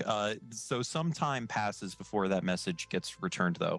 And between all of the time that you guys have spent here and all of the time that you're waiting and everything like that, nightfall has long come, right? And in that time, I will say that Dara has asked like some of the villagers, like she's starting to do some of those mayoral duties, making sure her people are okay, getting people to come forward if they're hurt, that sort of thing, and like wrapping up all of the dead bodies, and like they're not burying them, they're going to put them in like a smoke shed where jerky is made and stuff like that, because like as far as she is concerned, an investigation is supposed to take place, right? Like someone from the order is supposed to come at some point after ostensibly Aurora goes and delivers a report, someone will have to come and check things out, right? So they're trying to basically deal with the aftermath of all of this that has happened. What are you pointing at? I was pointing at Kay. It's like, hey, look, Yeah. just take care of it while we're here. Yeah. When you said they were putting the bodies with the jerky, I was Like, not, to keep for later. That's not what I was thinking. Me either. No, no, it's Like, ooh. not a smoke. It's not actively being used to make jerky. It's just that kind of a place, right? They're getting the bodies out of the middle of the freaking street.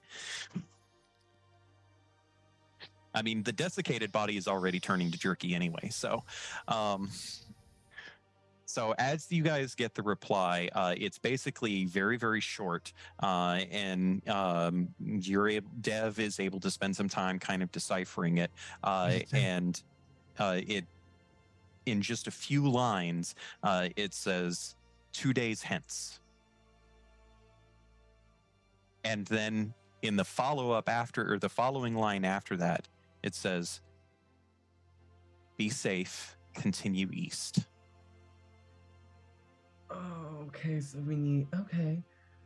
And I'm going to give Aurora an opportunity here, because Aurora understands then, if they're telling this individual to go east, and this individual was doing all of this research, the way that they were doing it kind of implies to Aurora that whoever this elf was, he probably was already supposed to have been gone, and this is now outside of the scope of what these people were originally sent here for.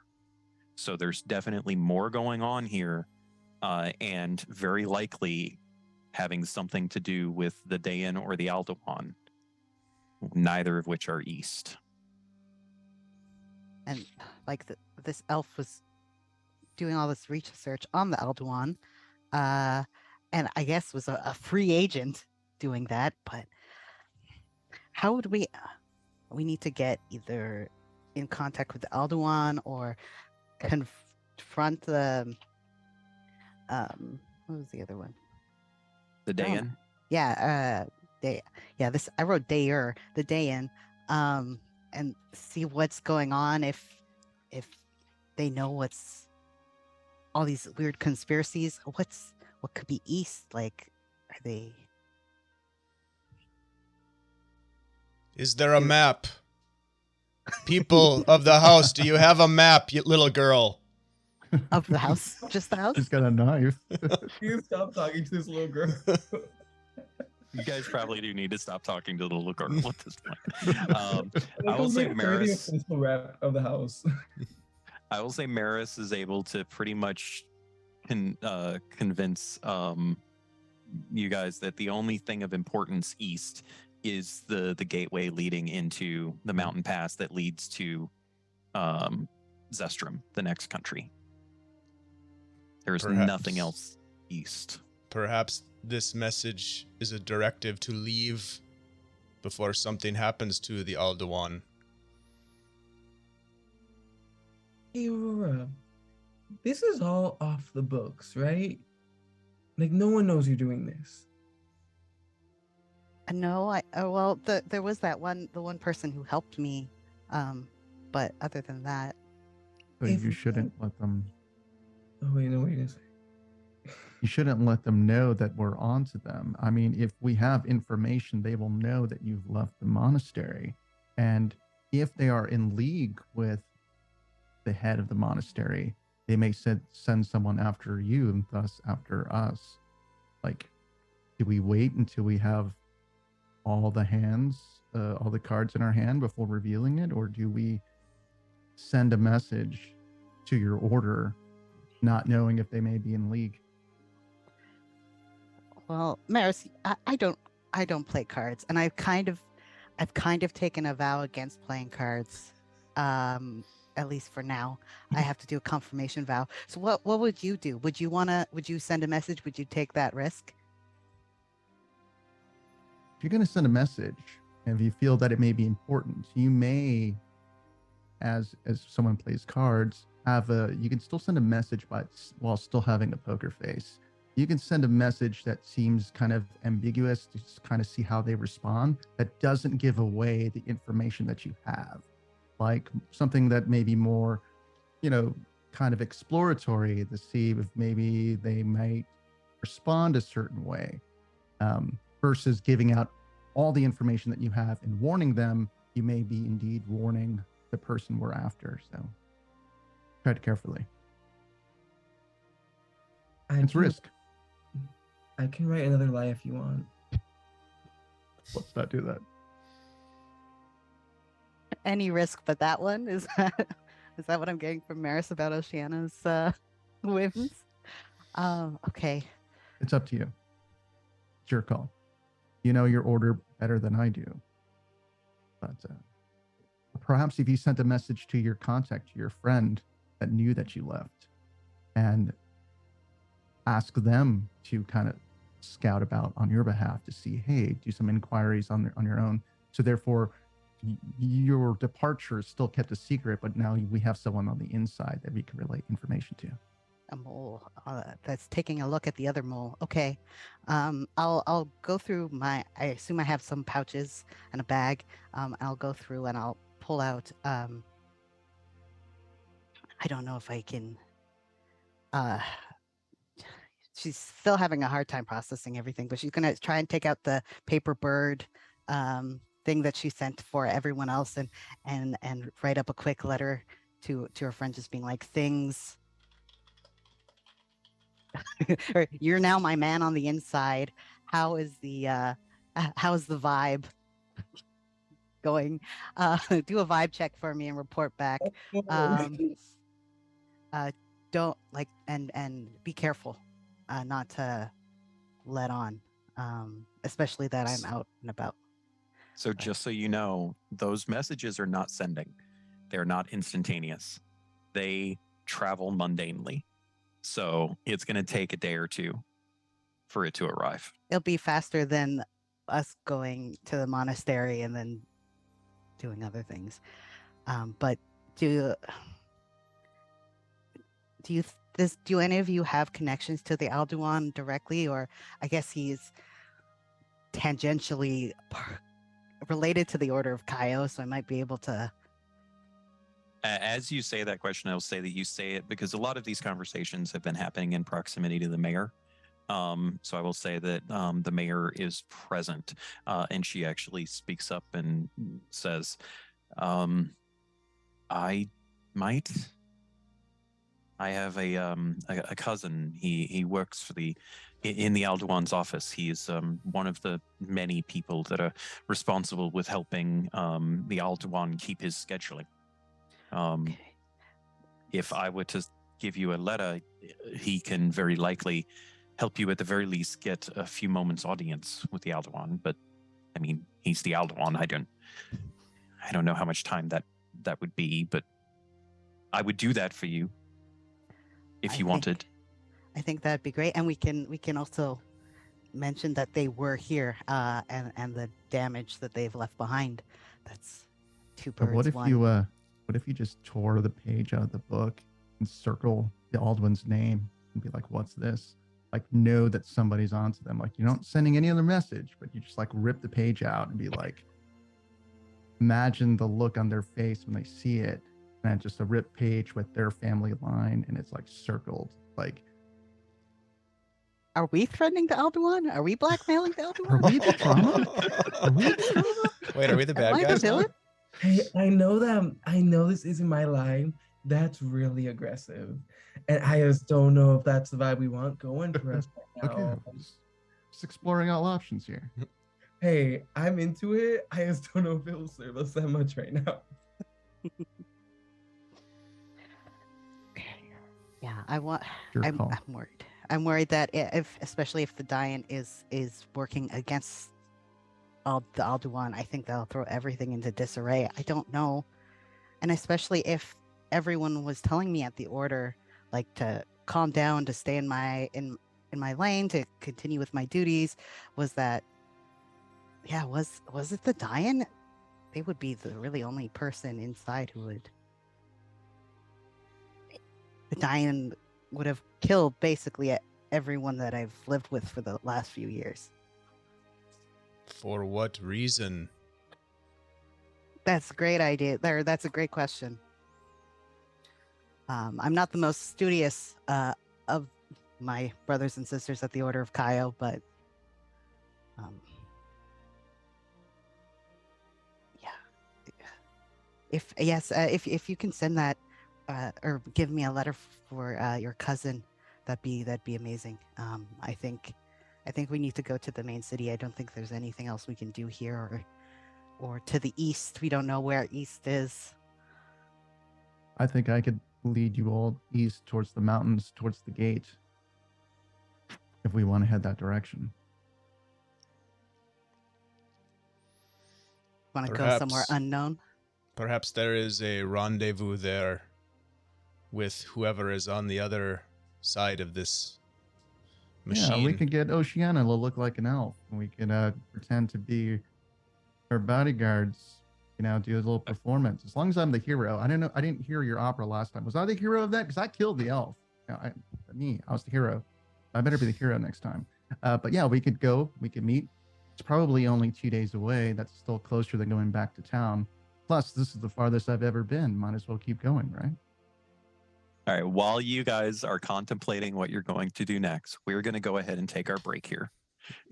We will be back in just a few minutes, everyone. Don't worry. And I'm sure that in that time, these people will actually decide whether they're going east or not. Maybe. Maybe. We'll see. We'll be right back.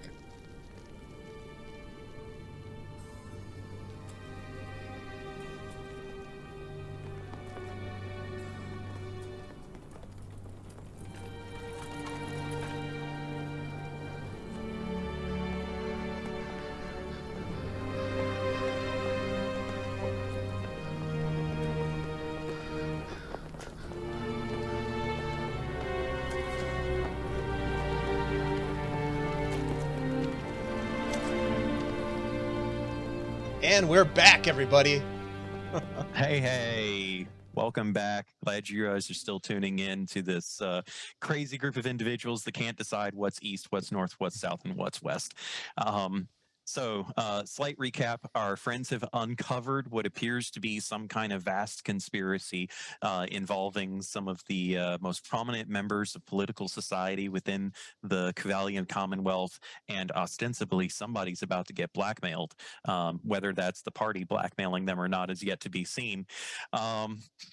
So, as we pick back up, everyone, you guys need to tell me, where are you going? Right. As everybody looks at Aurora. Yeah.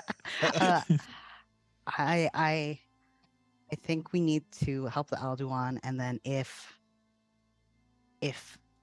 maybe they know everything that's going on.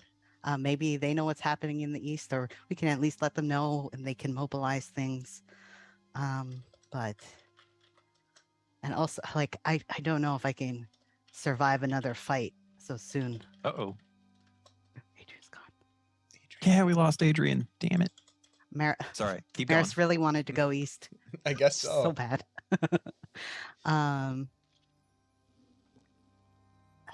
Yeah, I honestly, I haven't been taking care of myself very well, and I don't know if I'll survive another fight. Especially against odds we don't know. But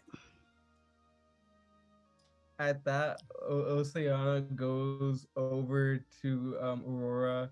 You're gonna slap heal me again? I mean, hey, do you want me to? We can do that right now. Hey, literally asking for it, but no. And then I go over. I was gonna be so cute, but now we're being this is very much like old friend energy of like trying to be authentic, just being rude to each other. Oceana goes and puts a hand on Aurora's arm and just gives bardic inspiration, just like, something like tangible, makes them feel good. She says, hey, you're gonna survive. I promise. Hey, I'll let any one of these people die before you. I promise you. We trust you. if you feel like going back is the right thing to do, let's go back. I cannot say how it will go, and death might be in the cards for some of us. And I look over at some of you, but not saying which ones. But if you think it's the best course of action, let's go talk to this super big, archaic, traditional religious guy. I'm sure he'll be so fun.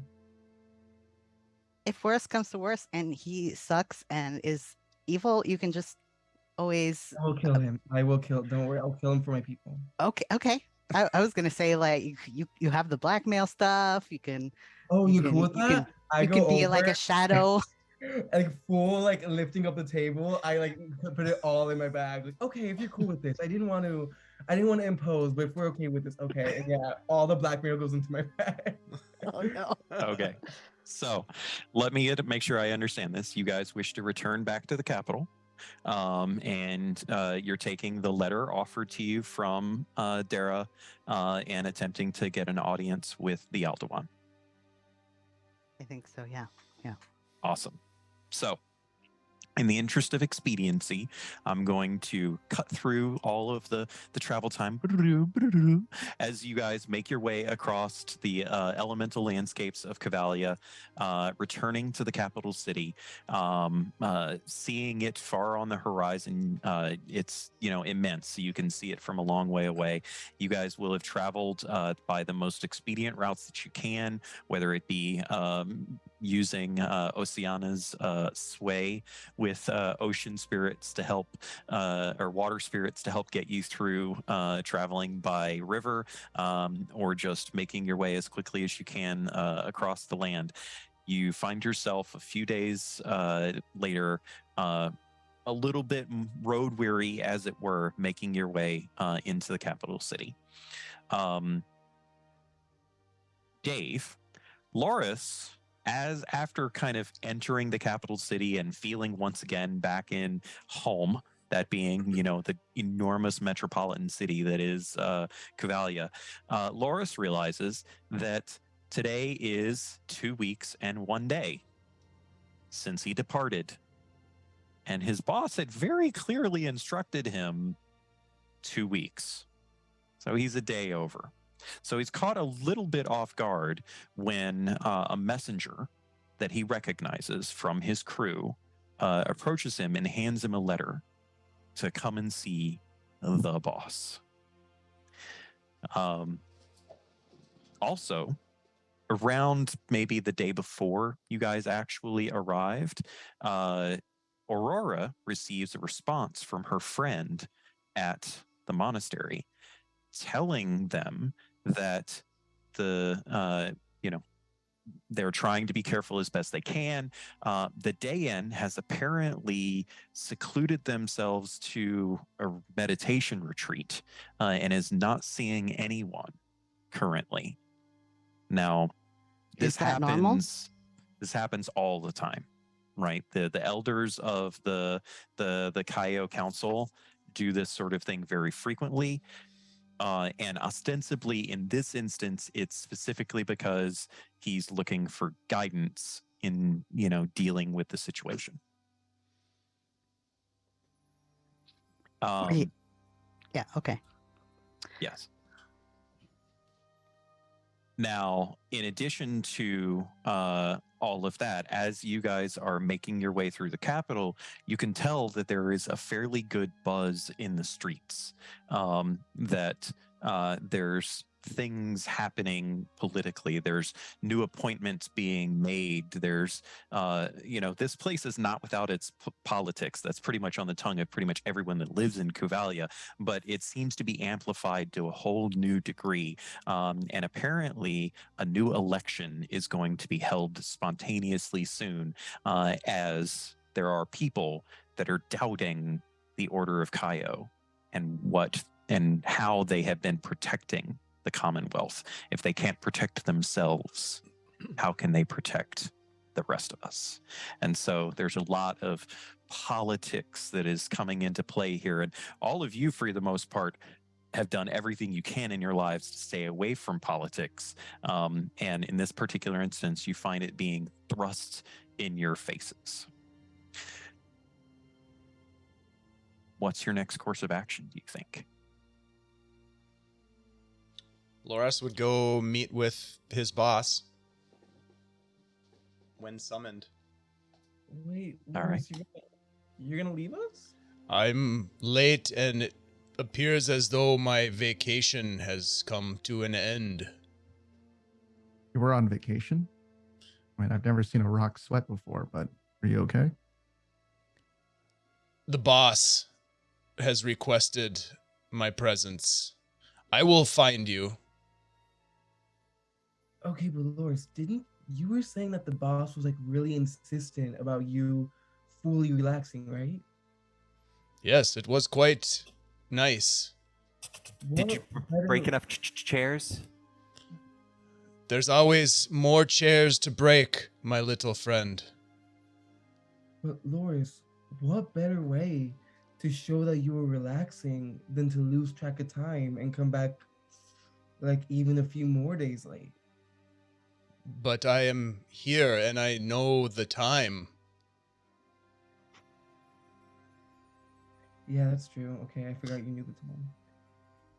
I will inquire, Aurora, about this rival faction to see if there is any news or insight to be gained.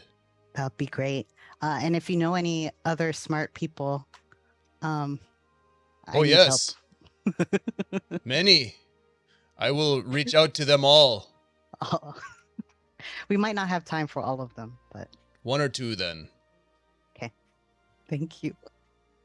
While this is happening, now that we're back in the capital, I want to see if I could reach out to some of my like underground smuggling contacts.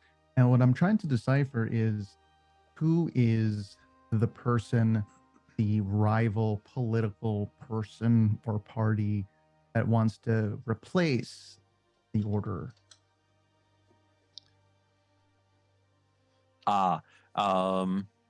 Okay. I will say that you guys spend a day to kind of get a feel, get the lay of the land, Loris to go take care of his business, take care of other things that you guys want to do, and then you promise to meet back up together at a certain spot. I will say that Maris is able to ascertain that this is not a question of, political party per se, as the Dayan is the only person affiliated with the Order of Kaio that actually holds a political position. No one else that is elected actually ostensibly is a member of the Order of Kaio.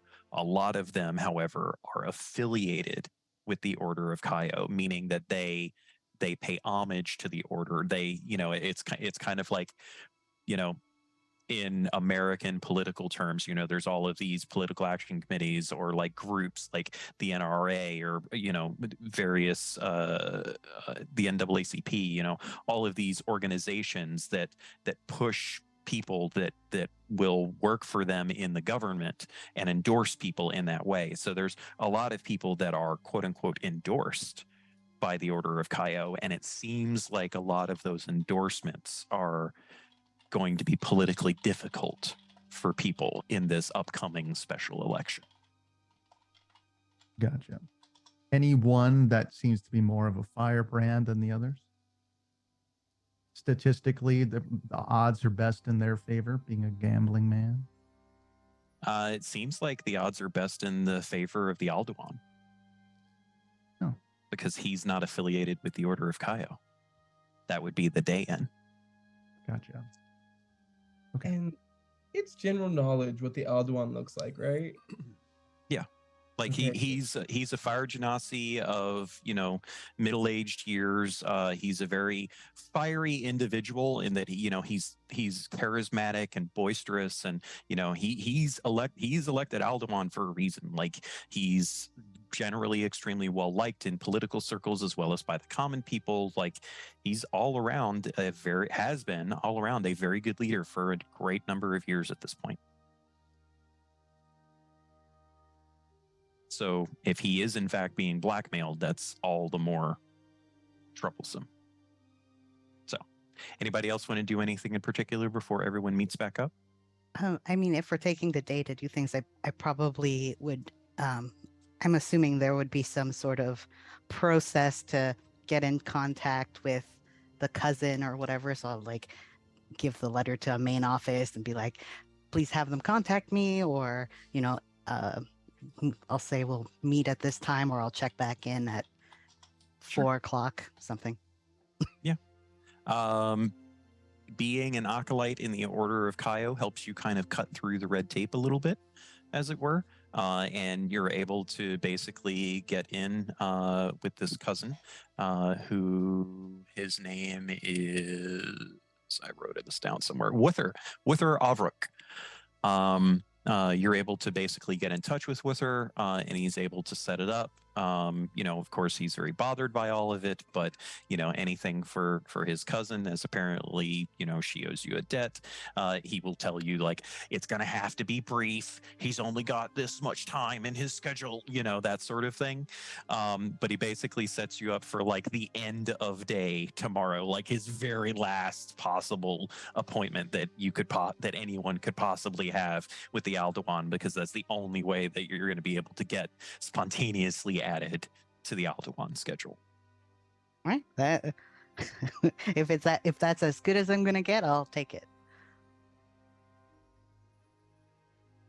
Anything else from either Oceana or Dev?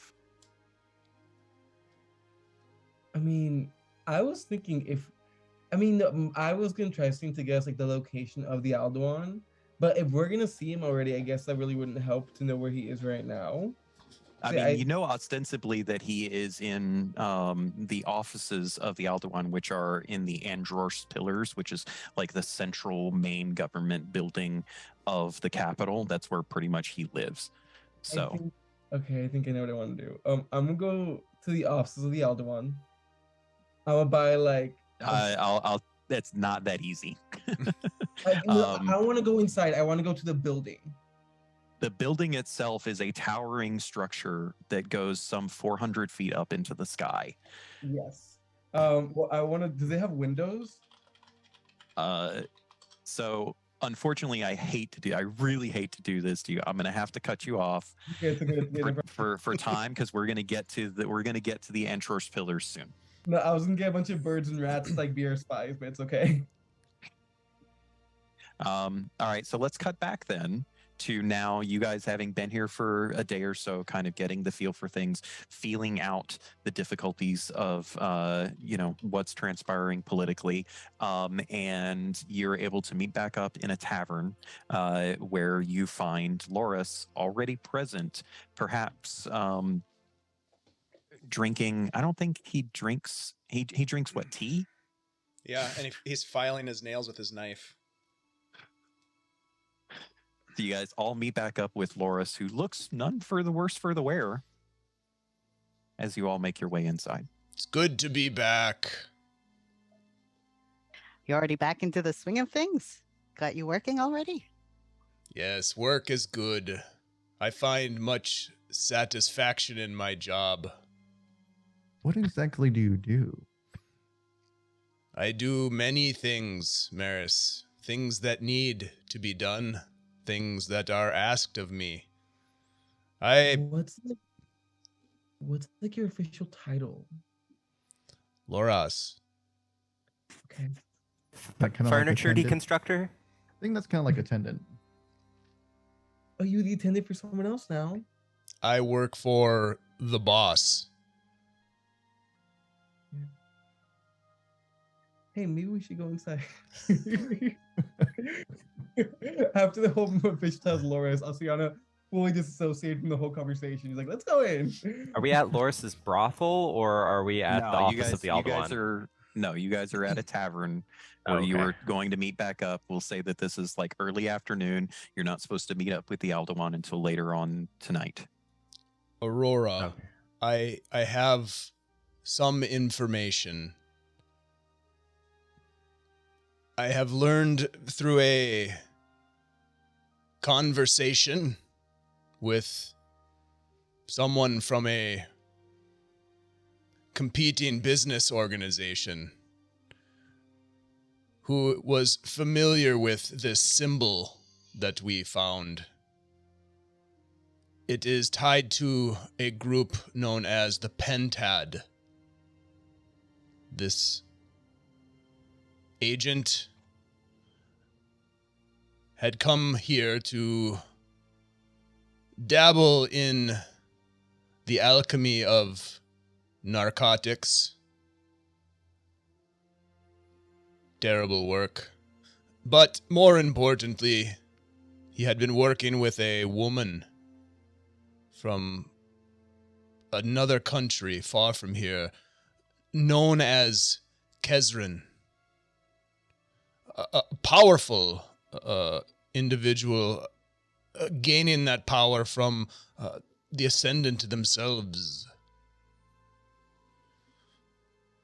It appears as though this Kezrin was quite interested in Kuvalian politics and quite focused on Alduin. It's not like you to embellish when you're talking. I have spent much time with Maris and have learned a bit of flourish. Regular flower mouth. I like it. I like this about you. Never change. Flower mouth? I've never... But on another note, okay, and I think in the messages we decoded that Kezrin was the one who would like turn it around with the die-in, right? It's all coming together. Did you find those other smart people? Oh, well, I got a bit carried away with my conversation. You are a new man. This vacation has changed you. I think you are right, Aurora. Okay, well, I at am least... still waiting to give you that massage, sir. Whenever you need it, please, just let me know. It may have to wait until my next vacation. He's got real grinding attachments now. You have been modified. Very good. He just like clenches his hand, and you can hear the pistons and mechanisms scraping against each other with strength.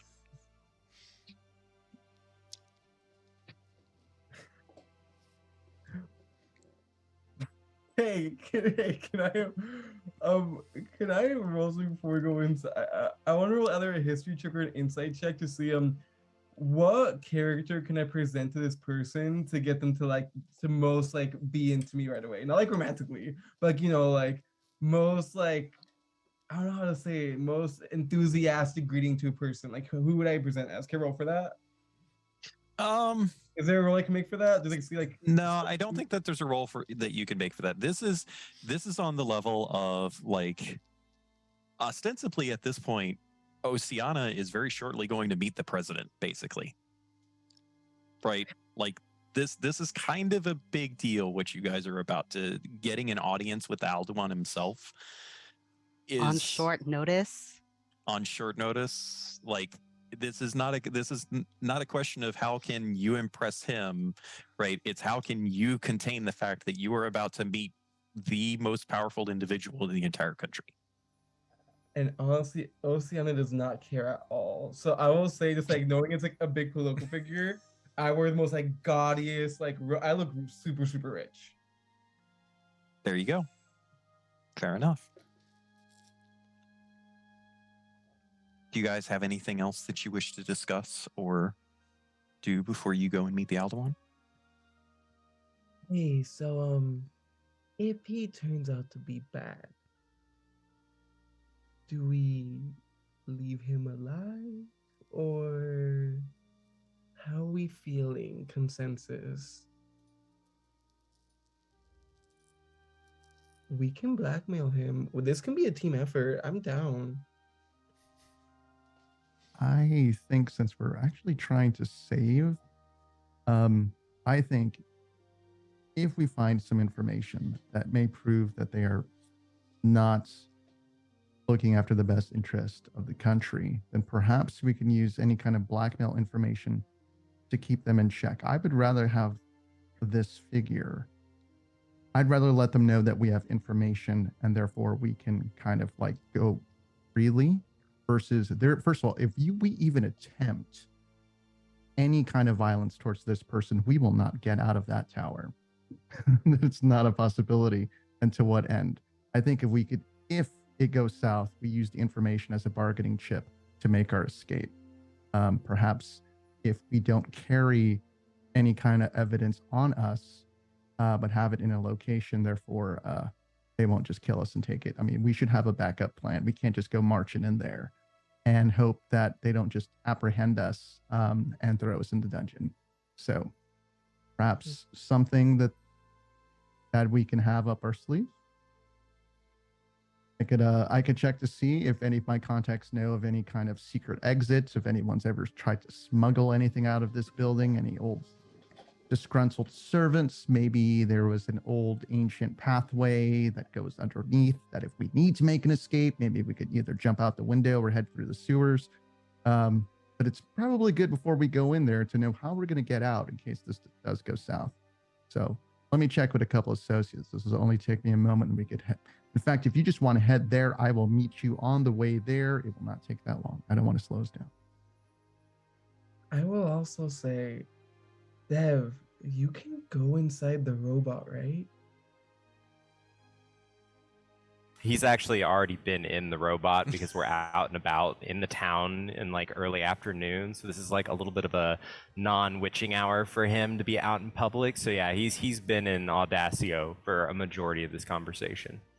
Maybe when we get in there, Audacia goes to the restroom. You hop out, and while we're in there, you do a little scoping for us. we can just tell Audacio is like our fourth member or fifth. I don't know.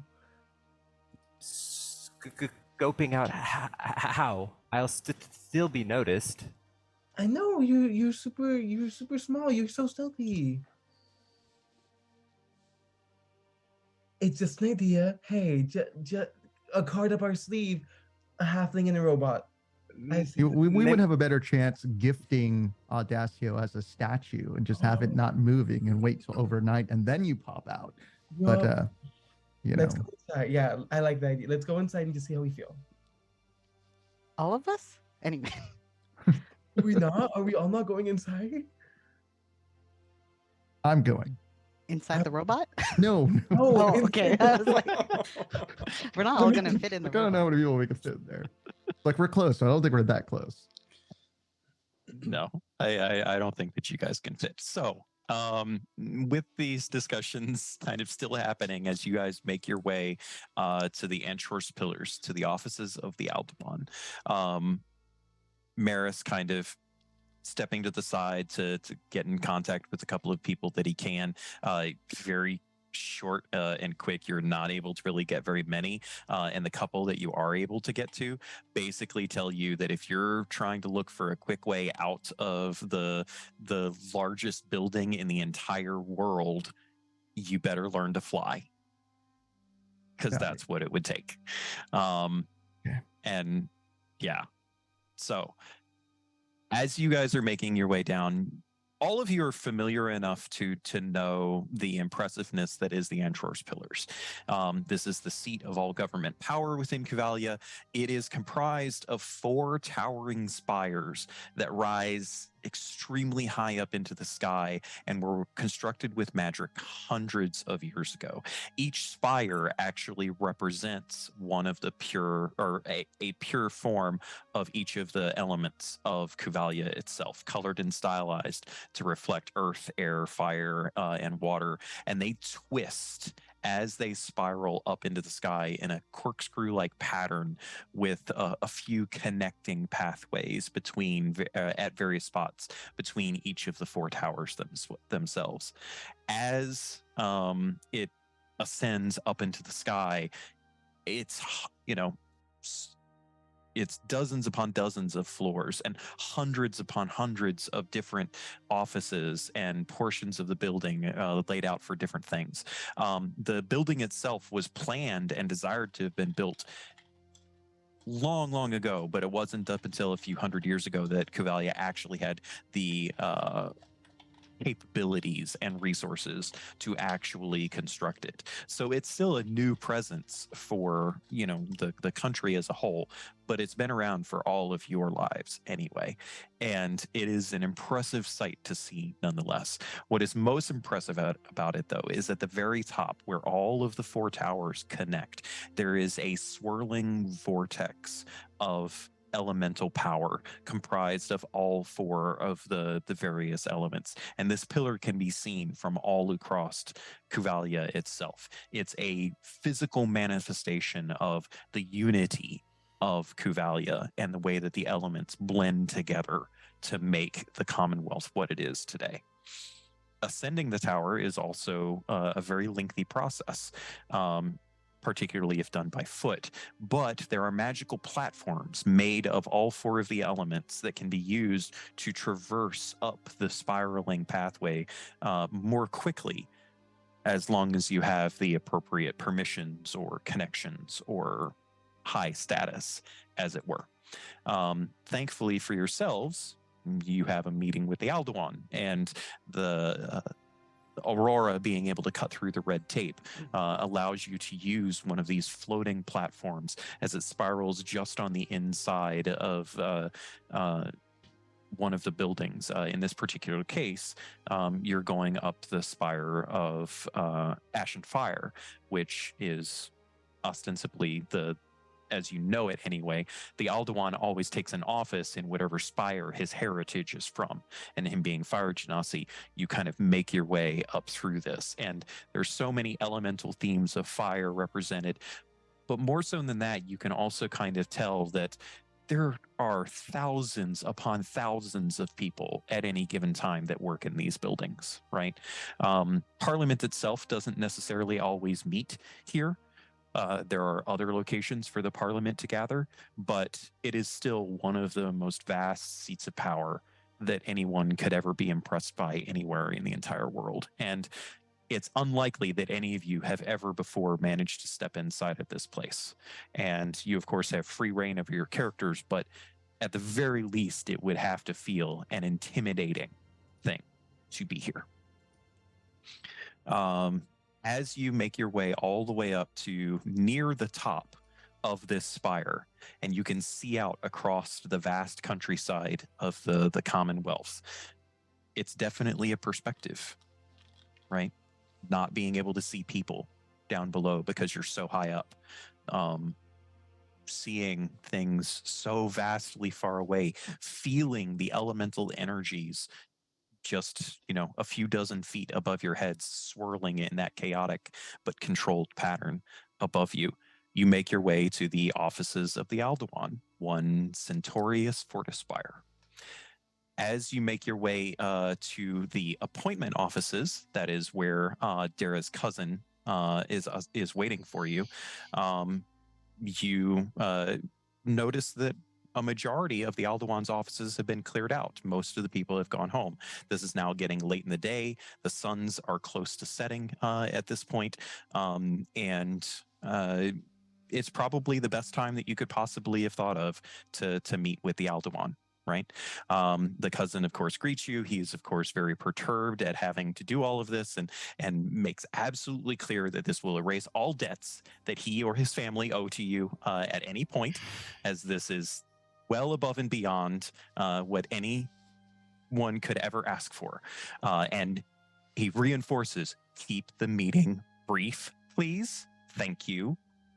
And escorts you through the outer offices of the Alduan. As you are escorted through the outer offices, I will say that any of you that have a passive insight of like 14 or 13 or 14 would be able to notice that Dara's cousin seems a little confused and mumbles something along the lines of, why would everyone go home already? Surely at least, like you get the impression that a couple of people have probably been sent home early, and there should be more people here in the outer offices. But he kind of shrugs it off and goes over to the doors, because he lets people in like this all the time, and opens the very, very large steel doors that close the offices of the Aldebaran, and these are emblazoned with fire and like carved into the steel and reds and golds and everything.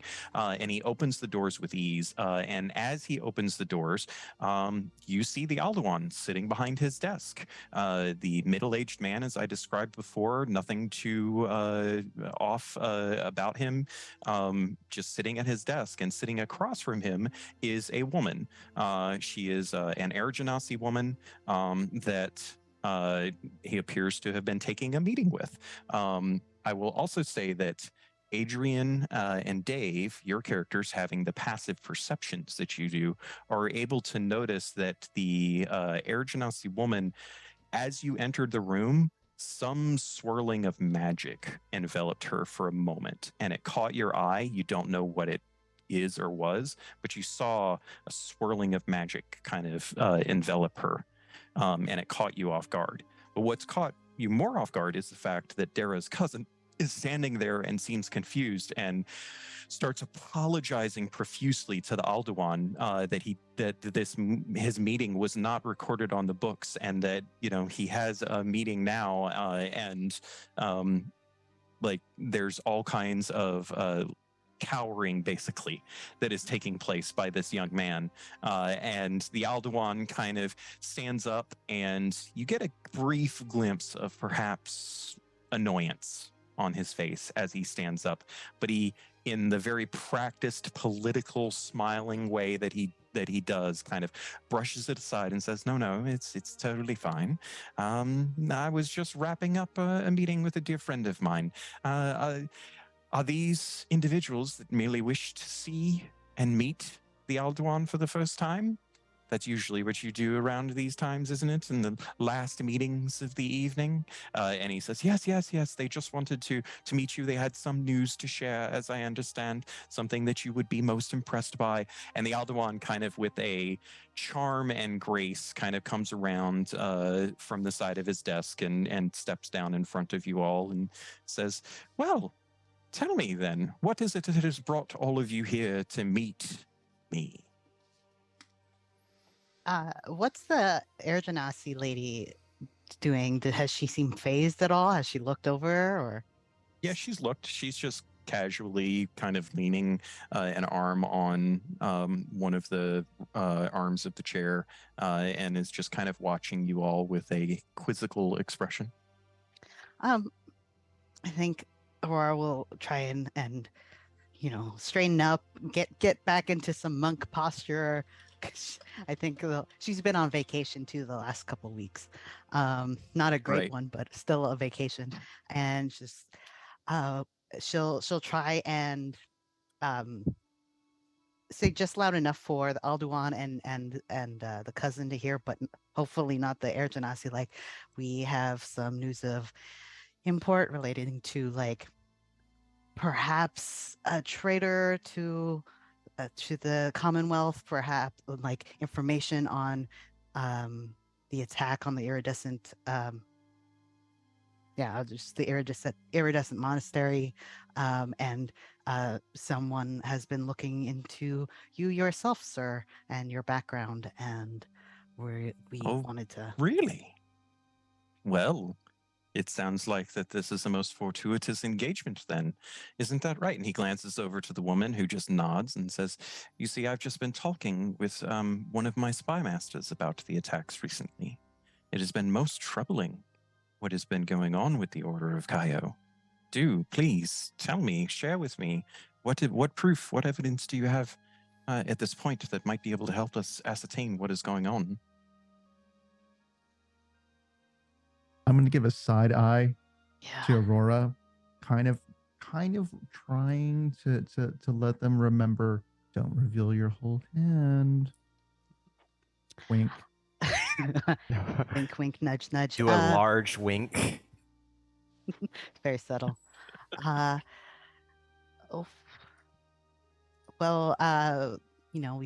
We caught wind of where maybe some artifacts that were taken from the monastery ended up, and we followed those leads. We were attacked, and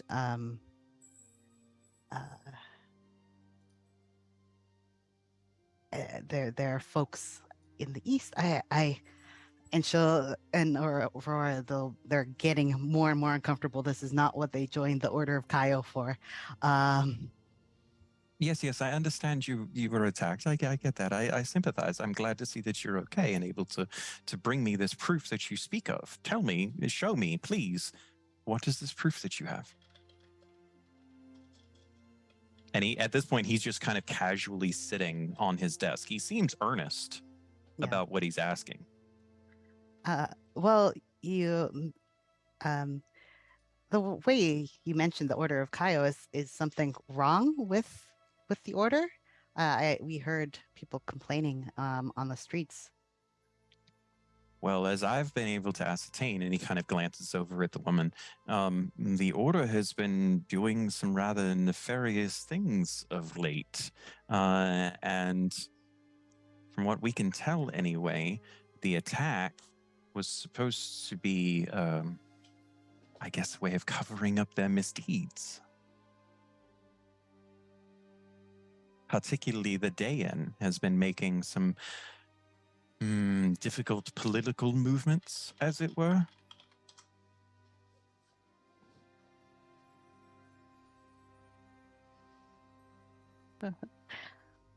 Okay. What's the vibe check? So he seems earnest. He seems like he has an idea of what's going on. Yeah, he's definitely holding something back because he doesn't entirely trust, just randos coming into his office yet. It's kind of why he's asking for the proof.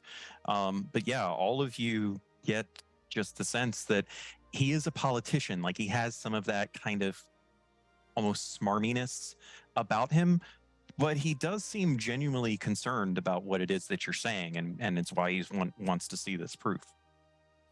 Okay. I think I think I do have the page with his like name and information kind of circled, and I'll hand him that, and I'll also, so we found was it a second born dead guy?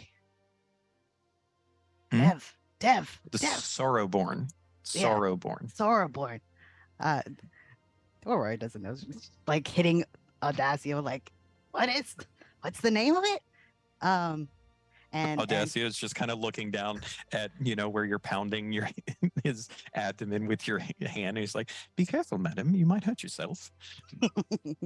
The Sorrowborn was in charge of the people that attacked, or that were hiding away some of the items that they stole from the monastery. They were looking into you specifically. Here's one of the pages from what they stole, and we did find letters about someone named Kezrin, I think, who will have to deal with. As you say that name, any of you that have a passive insight above 12 are able to notice the eyes of the young woman over there kind of perk up, as if she also recognizes that name. And as you're saying this, the Aldewan kind of reaches out and asks, "May I?" and takes the piece of paper from you and starts looking it over and seems confused by it, and then goes over to his spy master, and they're both kind of looking at it and seem very confused for a few moments. And as you start kind of talking about all of this other stuff, they kind of like share a knowing glance with each other and both nod simultaneously and turn back towards you. And the Aldewan kind of moves over to his desk and, like, still looking at you, Aurora, kind of sits down and has this expression on his face and just kind of like shakes his head a little bit and says, "Well, this just won't do. I mean, you see, no one was supposed to learn any of these things you seem to now know, and well, I can only hope that you aren't voters. I do hate losing votes." And as he says that, the woman kind of stands up and turns to face you. And as she does, the illusion of her Air Genasi form drops away and reveals herself to be very, very plainly not of Kuvalian descent. You're not entirely sure if she's actually human. She wears fairly impressive non-Kuvalian heavy steel armor with just this raiment of glowing redness at its torso. She has this small pendant seemingly fused into her forehead at this point, and she just bears this expression of complete and utter hatred and disdain as she looks at you. And I need for everybody to roll initiative, please. Are you Kesrin by any chance?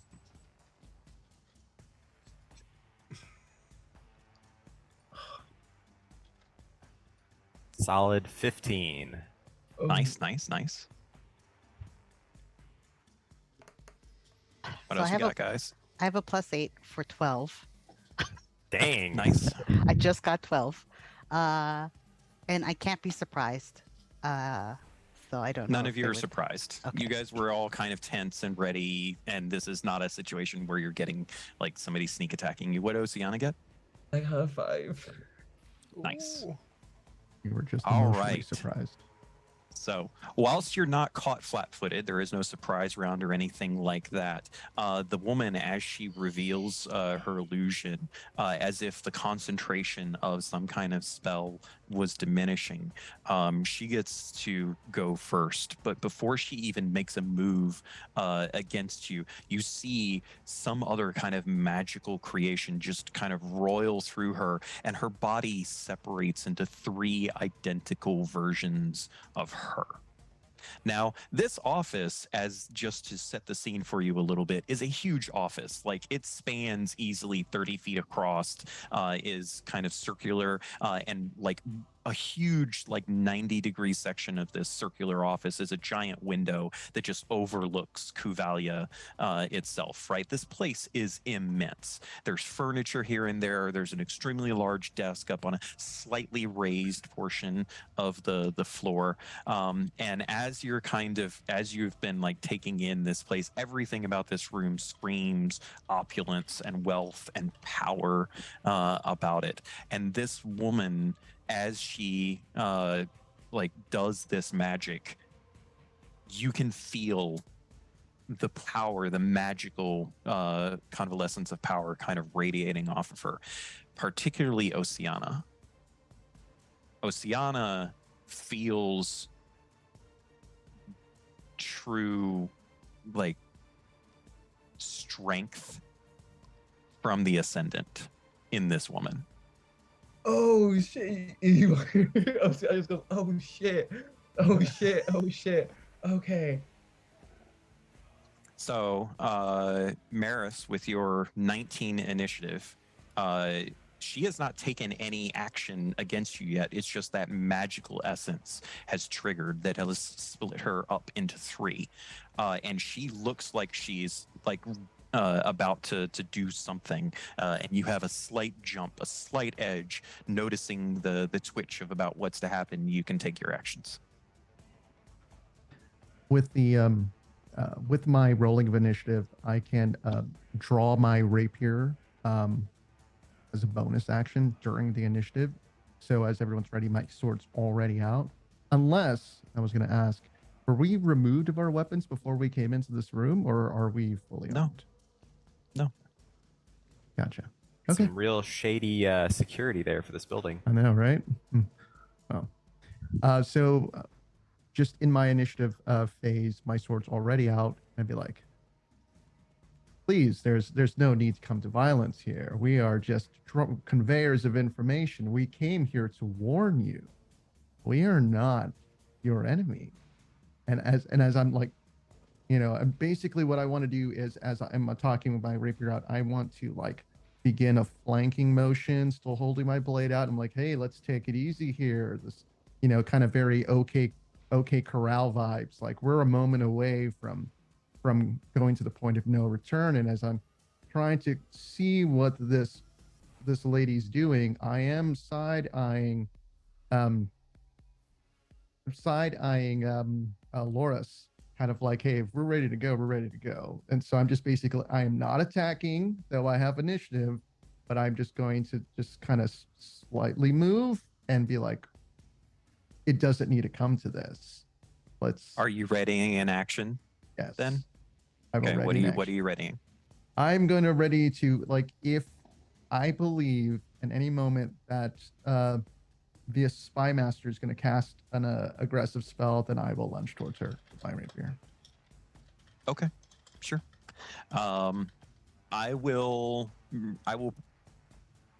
tweak that a little bit and say you're preparing if she does something aggressive. Right.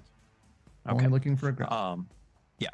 So she immediately reacts after you start doing this. One of the three versions of her, which are all identical as far as you guys are all concerned, it was watching you move, and not that one, but the one next to that one that wasn't looking at you at all of a sudden just lunges forward towards you, a heavy black mace with this strange magical red glow on each of the spines of the mace itself, alight, and just materializes in her hand as she lunges towards you to swing. You get to take your attack first, but she does get to attack you. Okay. I will, upon seeing that, brave as I am, will almost curse. Will yell. Like, what the hell was that? And I will attack. Like, stabby, stabby. Let's see. Here we go.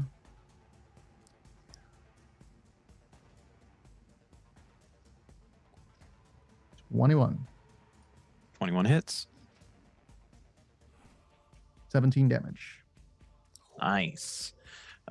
So you catch the blade square into her shoulder as she's lunging forward towards you, trying to use that to kind of balance yourself to avoid the swing that you know is coming back in retaliation. Pierces straight into a crevice of the armor. You feel solidity under there, and when you draw your blade back out, a small spurt of blood comes with it. So you definitely struck true into her, and she swings her mace down into you. So as she does that, that is a 26 to hit. Oh my god! Just laugh it off. Natural 19. Miss. So Great playing with you all. You take 9 points of bludgeoning damage. And also 10 points of necrotic damage as this mace just connects into your side with a speed that you were absolutely not expecting. Crushing one of your ribs. You can immediately feel the break as it slams into you, and then you feel the sickening necrosis kind of pulling your life into the magic of the mace. That's going to bring us to Loris. Oh boy. All right. Well, this was the woman that ran and attacked Maris, correct?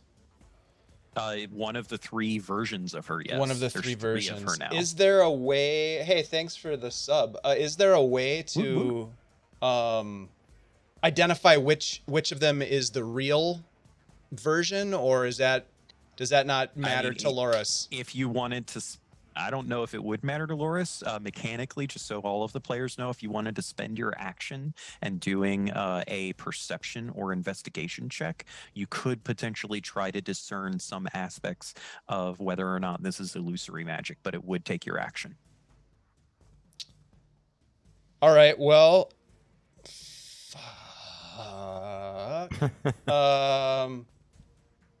I'm gonna go ahead and use my bonus action to invoke Sentinel's Mark on Aurora. Okay. So I mark her with a protective magic, and I'll stay close to. I guess I need to be within range of her to make this work. I'm not 100% sure, Miko, if you can just clarify that piece. You need to be within range of the attacker. Okay. And it looks like these are melee attacks so far that we've seen. Far. So, yep. So I'll just kind of step forward in front of Aurora and swing at whichever version of this individual is closest. Okay. I will say, given proximity, you kind of end up putting yourself in between that person and Aurora, or that image of the Kezran. And go for it. Swing away. Okay, I'm gonna swing the maul of the guiding star. God, let's hope it hits. Nope, that's a natural 1. Ooh. Sorry, I was that's- muted. I'll use Bountiful Luck. The halfling gives over his luck to you. You get to re-roll that nat 1. Oh, Hell thank you. yeah. Thank you, little friend. I mean, that's better. That is a total of 16. 16 is exactly her AC. Oh, yes. All right. So let's see. This is going to be some magical bludgeoning damage. So it's going to be 10, but I'm going to expend some charges on this thing.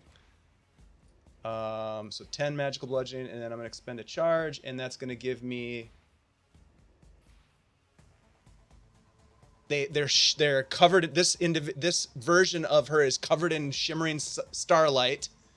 And the next attack roll against it has advantage. Nice. There we go. That's You my said turn. It was 10 damage. 10 damage, yeah. Sweet. Dev, you are up. Aurora, you're next.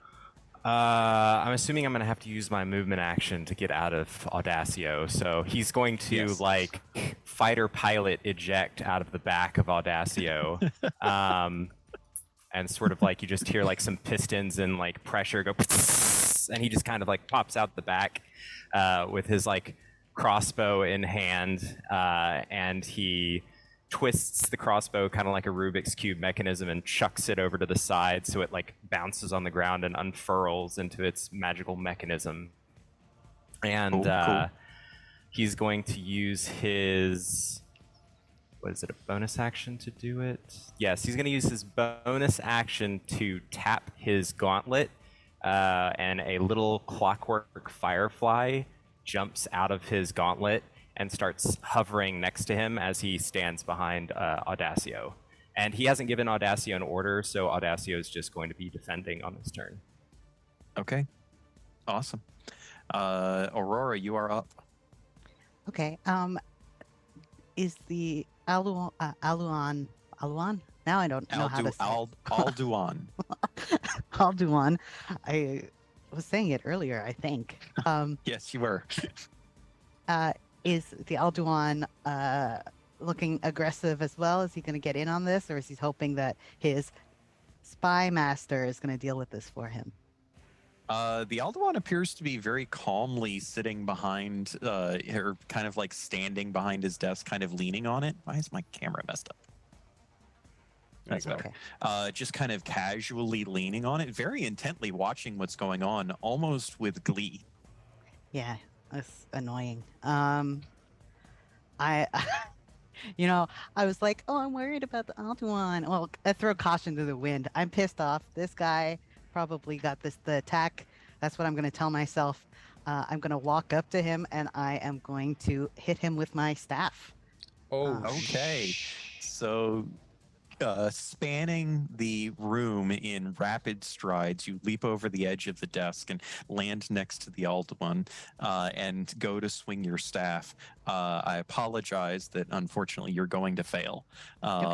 So don't bother rolling. As your staff looks like it is about to connect with him, an invisible force just stops the staff as if you had struck solid stone. And he just kind of smirks at you for a moment as he watched you do all of this. And with a flick of his eyes, you guys all see Aurora flung across to the room like 25 feet, slamming into a far wall and falling to the ground. I wonder. Give me an acrobatics check, because I think you can actually use your ability to lower. Do you have that ability yet as a monk, as your monk, to lower falling damage? Oh, yeah. Or is that later? I have slow fall. You can use your reaction when you fall to reduce any falling damage you take by 20. Okay. Do you wish to use your reaction to do this? I'll let you do an acrobatics check, DC 10, Okay. to be able to convert this flinging damage into falling damage. I will give it a shot. That is a 18.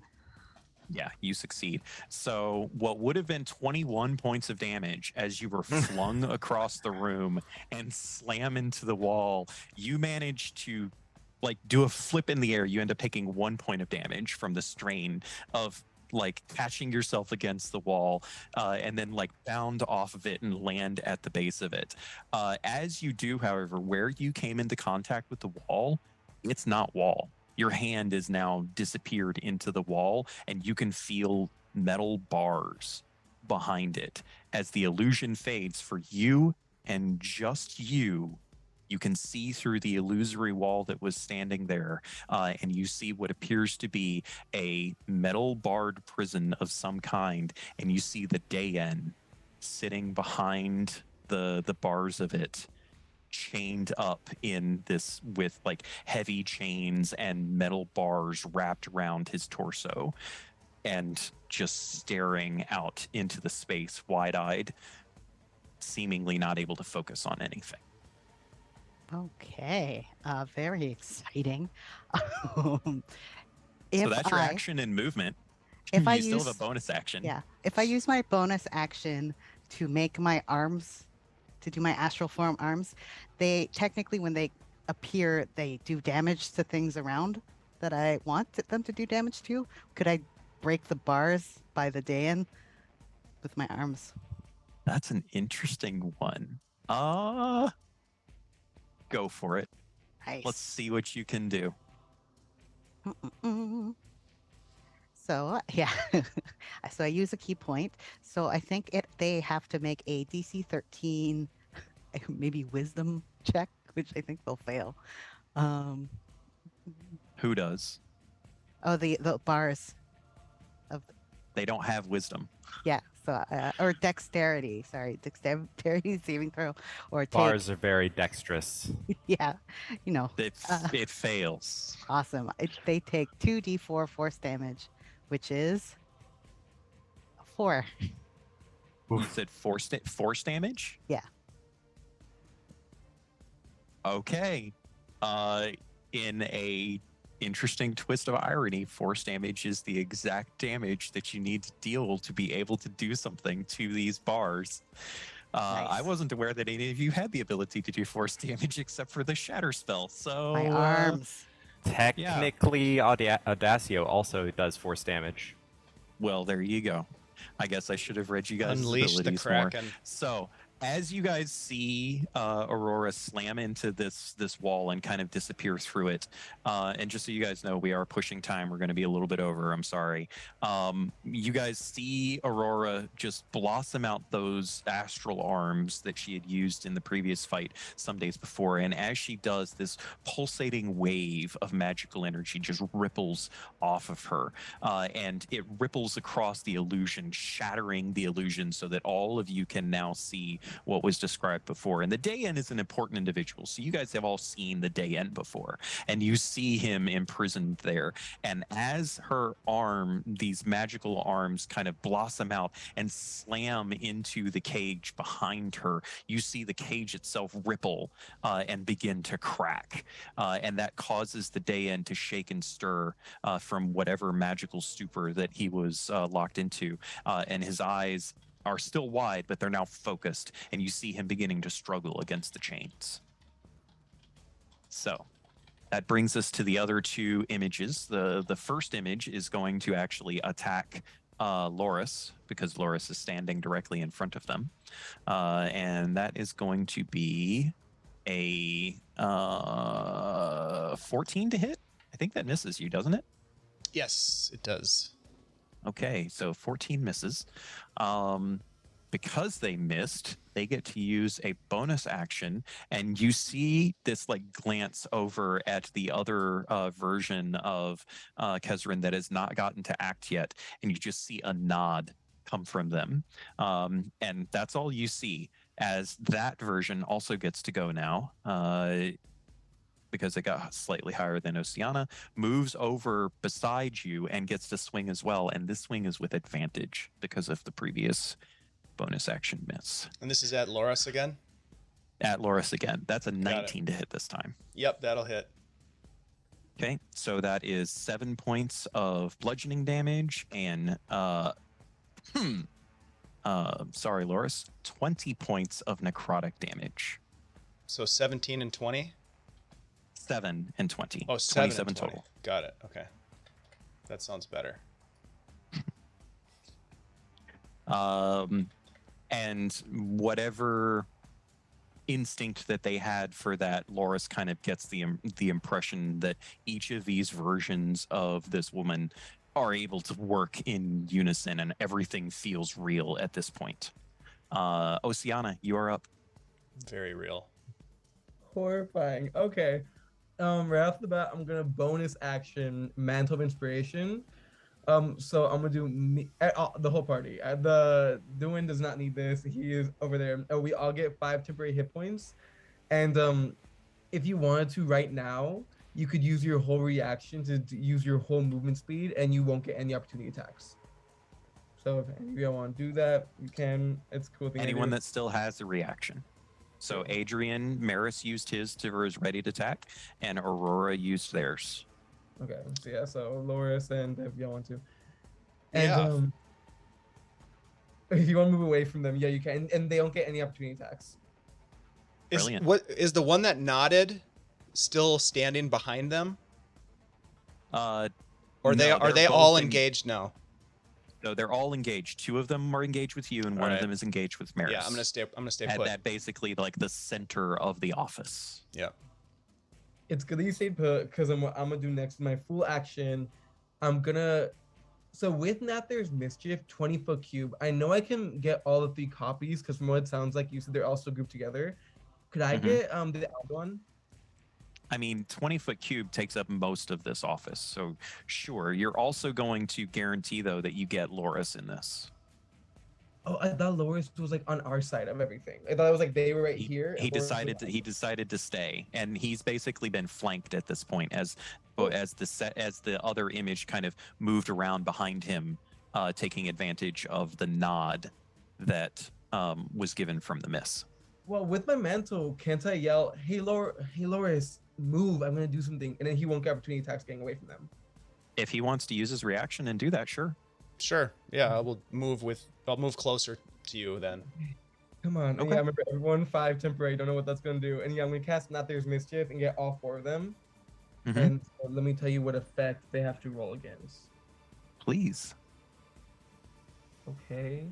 I rolled a 1, so that means. Damn it! Hold on. Let me look up real fast.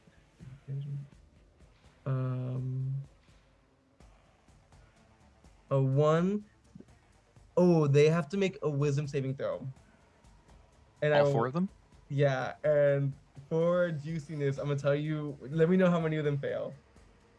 What's the DC? Mine is 16. 15? 15, thank you. 15? Okay. The one in front of Maris fails. All 3 of the Kezran versions fail. The Alduin chooses to succeed. Okay.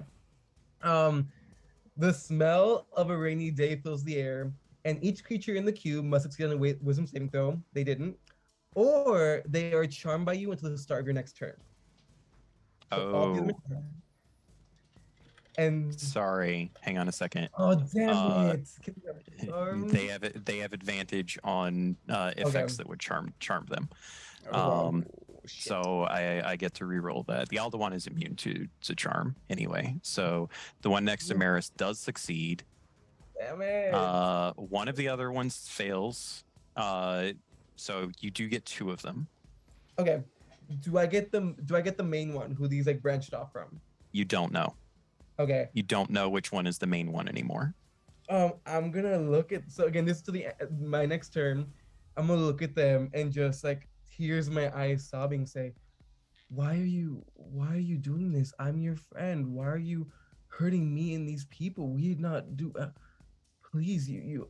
Look, I know that you must be going through something, but please just. I point to like whatever windows in the room. I know you can. Please just go. You're really hurting us, and this is really hurtful. Please, as a friend, you. It's really a lot for you to be here with me right now. Okay. Fair enough. Is that all you get? Is that all for your turn? If I have to make a roll for charisma or anything, I can. But basically, I'm just like, hey, these are all my friends. Like, I want to be like, these are my friends. We don't want to attack you. Like that. I'll point to that 1/3 one and say, they're attacking us for no reason. I know that y'all are similar, but please, like, you don't have to do this. Like, please stop them. Okay. You don't get any immediate responses other than the two that you did successfully charm are basically staring at you intently at the moment. And Quick also, question. While this is happening, while all this like hoopla is happening, could I take my cunning action to take a bonus action to either dash, disengage, or hide? Well, it's your turn. It is your turn now. Ah. So at the start of round 2, let's see, does anything else happen before you go? No, nothing else happens before you go. It is your turn, Maris. Ooh. Well, I got hurt pretty bad. I take another one of those, and it's going to be up to Oceana to tell my story. May it be grand, as I say. Tell my story. I will lose this war for you, and I will just like I will yell out to Aurora to get those bars open, and I'm gonna. Can I can't make any kind of perception to see which one is the real one. I know that I drew like blood. I said, you can, if you take an action, you can, Okay. but it does take your action. Gotcha. Okay, well, what I'm going to do is I'm going to use a bonus action to hide. 'Cause I know There's really probably- not anywhere in here that you can hide. There are no statues or big glorious tapestries in this place? Afraid not. I mean, I guess we're If in you're a prison. If you're actually. looking for Yeah. opportunity to sneak attack, there is one of the How- ones that is glowing that gives advantage on a next attack against it. How right. how True. much meta pre-plan can we say between people's turns? We need to move it along. So I Alright. have an idea to get 2 of them out right away. Well, what are you Are you doing, gonna Maris? smooch? he's reckless. He's not really a man of thought. He's more of a man of action. So whoever looks the most advantageous for a quick strike, if that's the one that's glowing, then he will attack that one. Okay, so you're going to disengage from the one that you're engaged with now, move over to the one that was glowing and give it a good slice in the back. Mm-hmm. With advantage. Go for it. Roll with advantage. All right. Oops. I have not rolled. I'll roll again. Ugh. I did not roll well. Does anyone have inspiration that they wish to give to Maris? No. Don't have it. Okay. However, Unfortunately, Maris. because of the maul of the guiding star, Mm-hmm.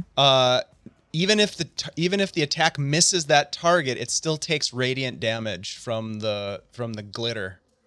So it takes Nice. half of what it would normally take. So let me see, how do I do this? This is That's it's some 4 good dice, craft herpes. 46, so it's gonna be 46 roll, and then it'll be half of whatever this is.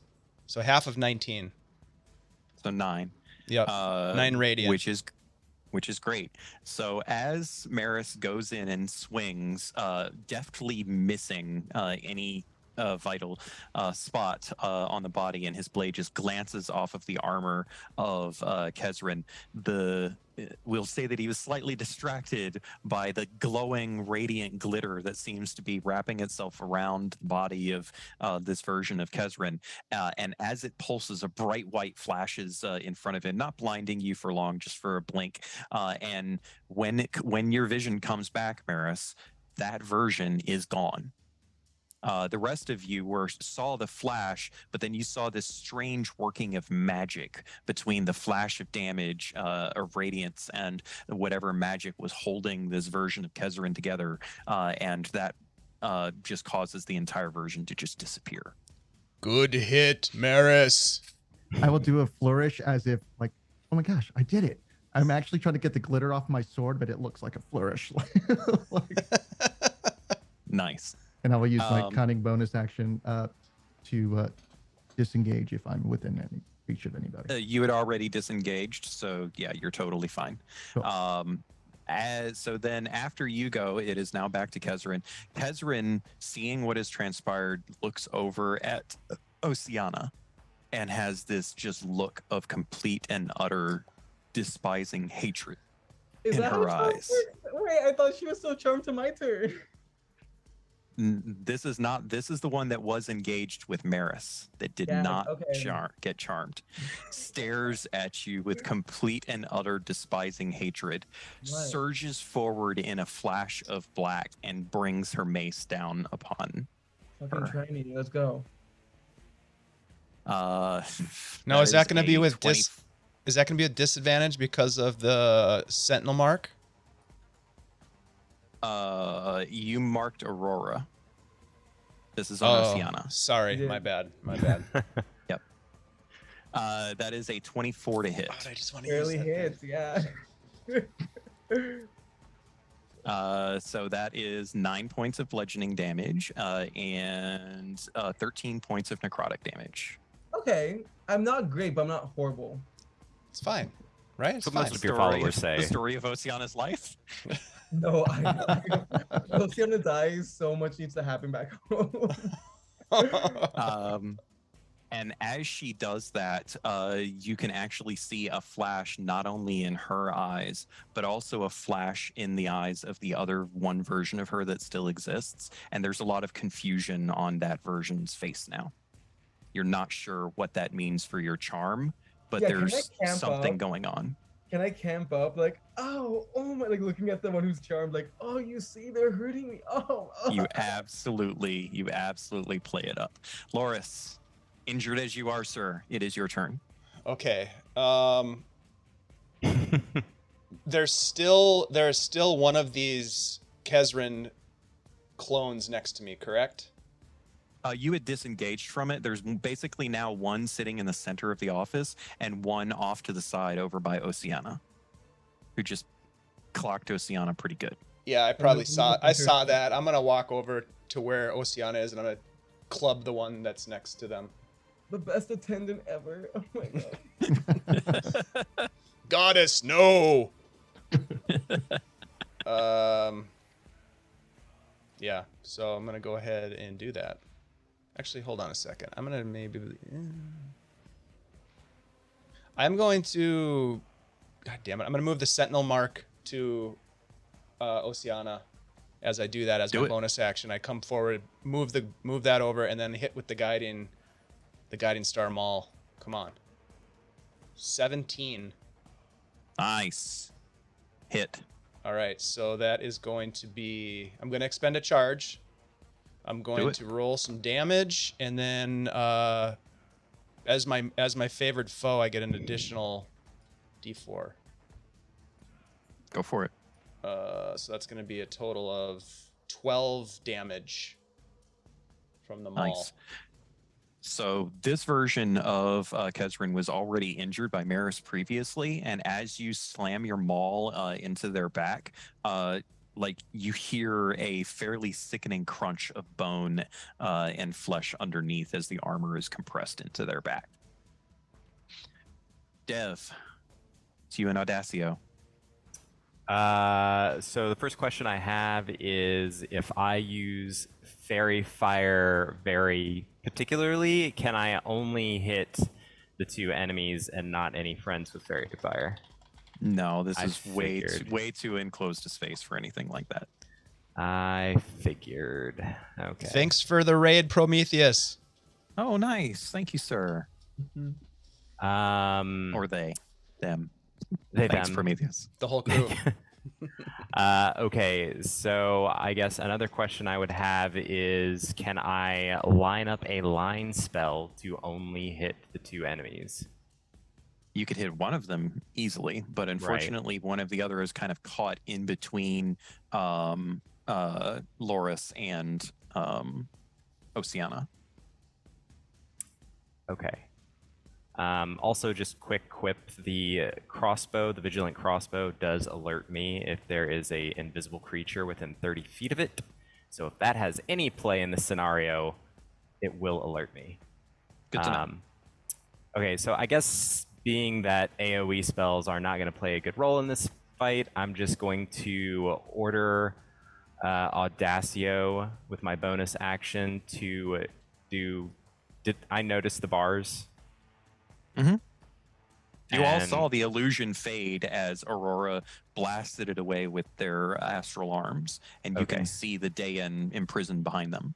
Okay, so I'll order Audacio to strike the bars with his strikes with my bonus Go for it. action. And then I'll use my action to command the Vigilant Crossbow to shoot the one engaged with Loris and Oceana. Cool. It has advantage technically because of the mace, right, Dave? You would use the charge. That's right. Yep, I used a charge, so it will have advantage. Okay, cool. So I get a plus. Go ahead and roll 6. that radiant damage then, Dave. I will. Gladly. Okay, so that will definitely be a miss, but with advantage, I'll roll again. Oh, God, I rolled horrible. Ugh. All right, so I only got a 14 to hit, which I'm That's a pretty miss, sure missed. unfortunately. Yep. Yeah. Well, here's the good news. There's radiant damage. Yeah. The bad news is that it's 2 points of radiant damage. Okay. 46? Yeah, I don't want to talk Wow. about it, okay? I rolled 3 1s and a 2. Oh, That's- bummer. That's pretty low. Yeah. The burst of radiant damage is not nearly as impressive this time around. No. No. So bonus action, and then I guess I'll use my movement action to continue to position myself inconspicuously and non-threateningly, as my character has yet to actually show violence. He's just there doing stuff remotely. Given the fact that Dev is small, I will say that he could choose to crawl under a chair. Fair enough. Dev may position himself behind or under a chair if he can manage it. And then, Audacio moves up to the cage and does his strike. Pummel away. Let's see, what does he get to hit? He gets a +4 to hit, so roll d20. That's 13. That hits. Cool. He does 1d8 plus 2 damage. Here we go. Wow. I channeled Loris that roll and got a resounding 3 points of force damage. And does he have 2 attacks or just the one? To my knowledge, it's just one. Okay. So Audacio comes running up next to Aurora and just...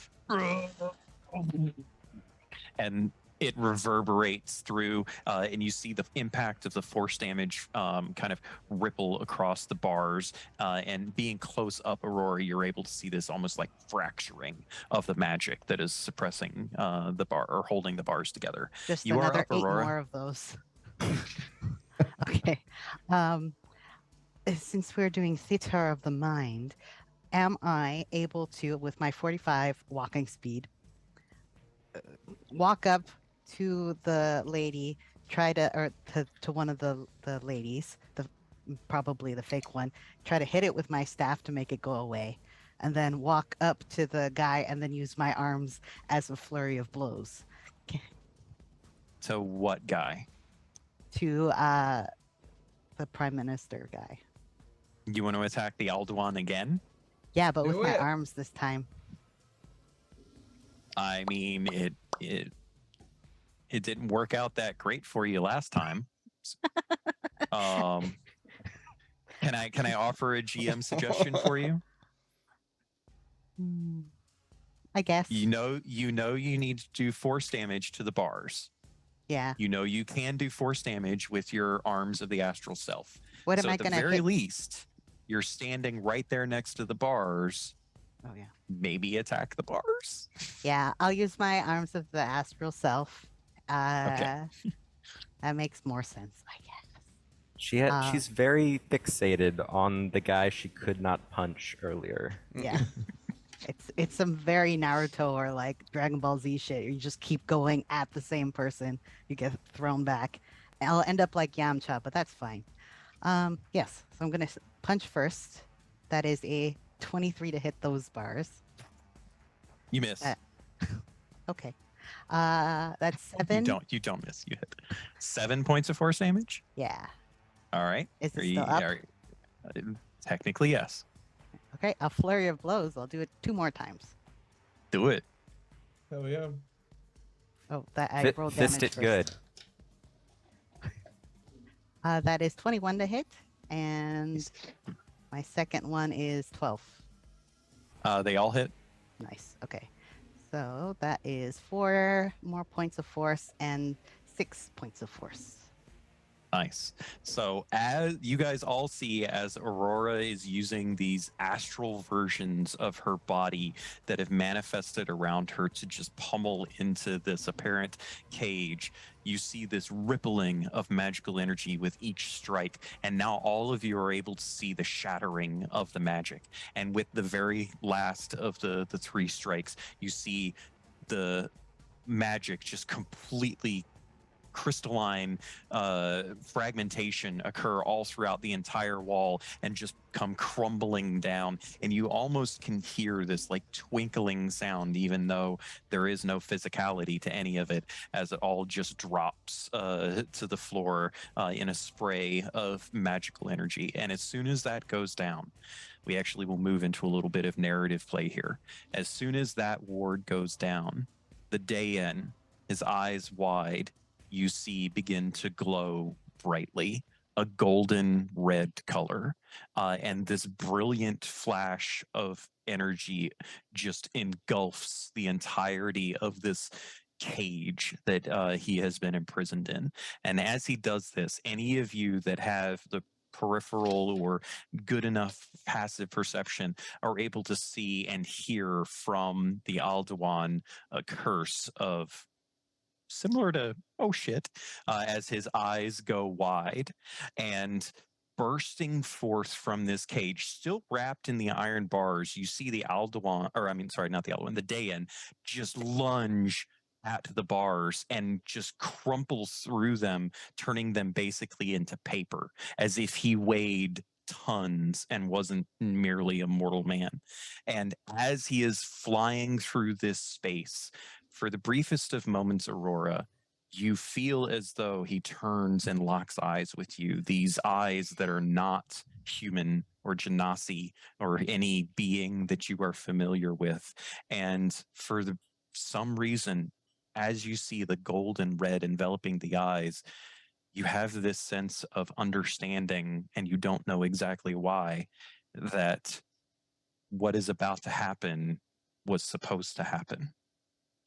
That you did finally what you were supposed to do, as if some other presence was occupying your soul for a brief moment and acknowledging you and your existence. As this body surges forward, you guys all see the bonds start to just shatter and the body grow and morph in this space. Now, this office is enormous, much grander than anyone has ever seen, any of you anyway have ever seen.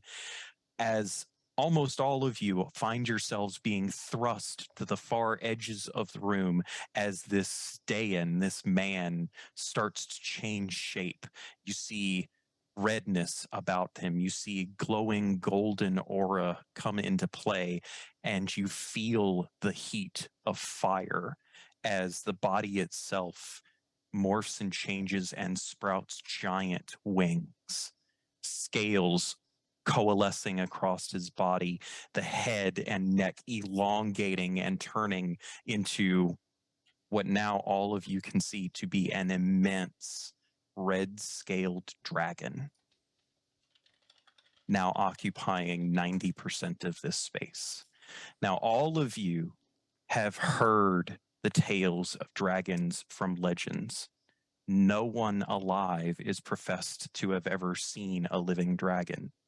No one believes dragons even exist anymore. They are long forgotten tales of history, and people still use them sometimes to scare children with the immensity of what they are. And now all of you stand in the presence of one. As the dragon surges forward at the Alduin, you all see the Alduin's robes coming up at the sleeves, falling down to his elbows, and these magical tattoos roiling across the skin of the Alduin, this look of shock and horror in his face as he pulls his arms up, and this magical burst of energy envelops him as this immense dragon comes clambering down on top of him, trying to crush him. All of you stand in awe of all of this. Even Kezrin, the extra form of her now having disappeared, the injured one standing between Oceana and Loris, seems to look at this all agape as this dragon bears down on the Alduin, and you see its breath, opening mouth, just flames roiling out, just engulf the entire space of where the Alduin is. You lose all sight of the Alduin himself as everything fills with radiant light and the immense heat of the hallowed flame that the dragon brings down on top of the Alduin. And then, as quickly as all of that happened, no one's sure exactly how much time actually passes. You all see the dragon lurch backwards, seemingly winded or exhausted from whatever just transpired, and the light and smoke and flame filling the space where the Alduin once was. And then you see a black shape cut through the flame, tearing away as if cutting an egg in half as the flame itself is scattered across the area around.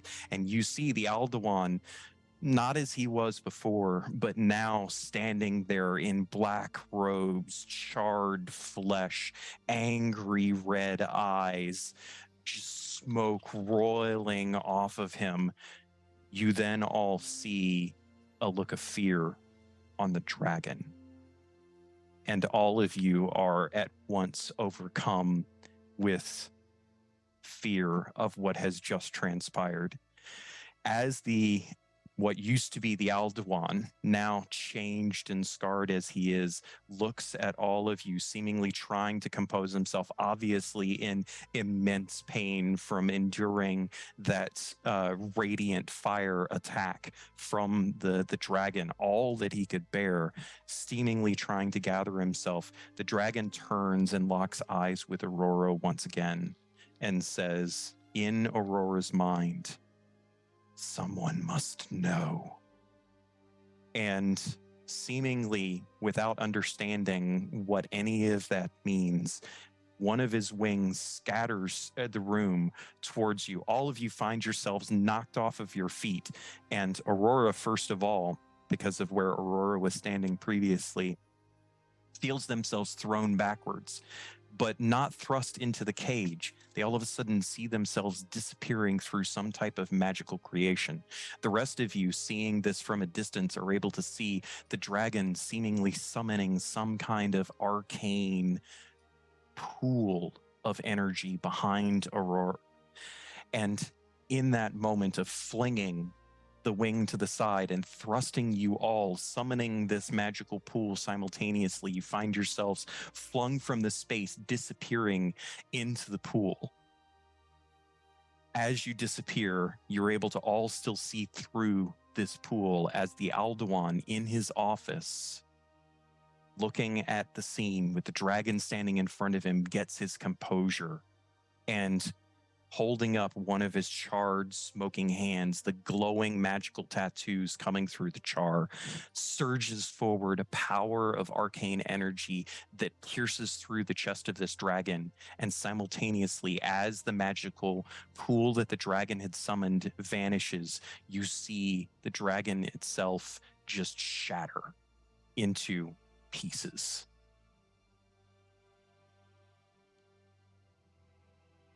As you all collect yourselves from what you just endured and witnessed, you find yourselves in a strange place. Although Aurora seems to understand it, to know it to some degree, somehow, as you appear to be standing in a place not too dissimilar from the meditation pools from your monastery. Although this one seems to be underground, perhaps, deep into the mountains. This might have been where the Dayan had wanted to go before he had been imprisoned by the Alduin. When he had wanted to go to his meditation chambers, you find yourself there now, all of you gathered around, trying to contemplate what you witnessed. Over the next period of time, a number of things happen in the Kuvalian Commonwealth. All of you bear witness to a reform election, it is called, where a significant majority of the parliament loses their seats and new people take up the place. You are privy to various political speeches done by supporters of the Alduin and even the Alduin himself, making appearances in public in this deformed, charred state, red eyes always glowing, professing the dangers of what the Order of Kaio has brought to the world, what the Order of Kaio has done to him, and what he intends to do to protect the people of the Kuvalian Empire going forward, where no order of individuals professing to claim ownership of all of the populace's heritage will ever be able to stake a claim again, where he will ensure the safety of the people both here and abroad into the rest of the world.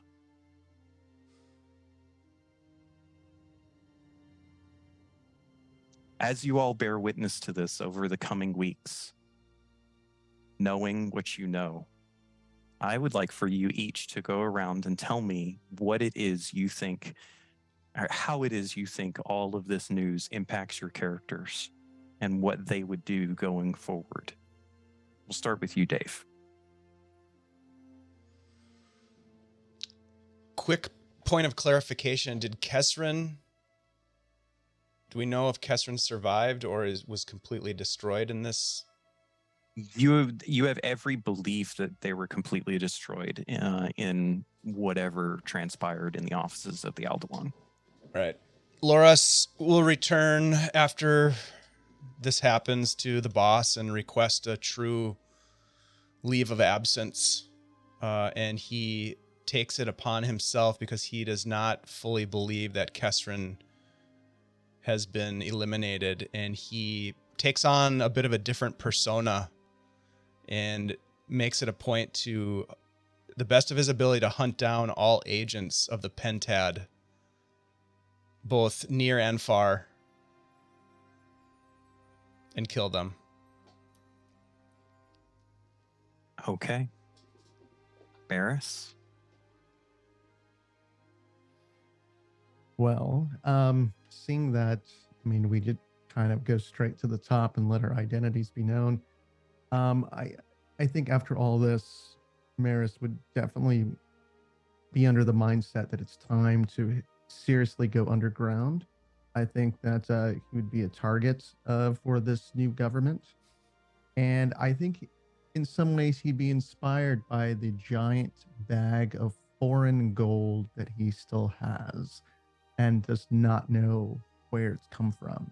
So I think he's going to use his smuggling contacts to get out of town once all this hoopla starts, and really go back to the one place that that he's leading towards, and using the gold and heading east. He's gonna want to see what these gates are about, and who was supposed to enter it, and who's waiting there. Obviously, a long time has passed, but he's going to retrace some steps while keeping some context in town. But he knows it's time to lay low and regroup and get some more information before entering back into that kind of nasty scenario. Nice. Aaron, what does Dev do in this situation? Well, Dev really got into this endeavor for Aurora. So I would say Dev definitely opens his doors to Aurora and any of her potential close friends that she has, which would be a big step socially for Dev, as we all know. And he would definitely offer it to Maris if he wanted to truly go underground. There's no more underground than the sewers of the Kuvalian capital. And he would try his best to further, not only his best wishes, but Aurora's best wishes in regards to the events that occurred, because he's sure that the people upstairs from his lovely abode will be changing quite rapidly, and it will no longer be as safe of a place as he once knew. So he's going to keep pushing forward to better things from his current position. Nice. Oceana. Yeah, Oceana leaves. I think I think in a cordial way to like all the new people, gives a very brisk hug to Aurora, gives a hug and just whispers, don't be a stranger. I think I head back to my village. Along the way, I hire a spellcaster to cast Sending to Kezrin, and it's gonna say, you were fodder, just a pawn. If you seek true kinship, find me. And we won't have to roleplay all of it.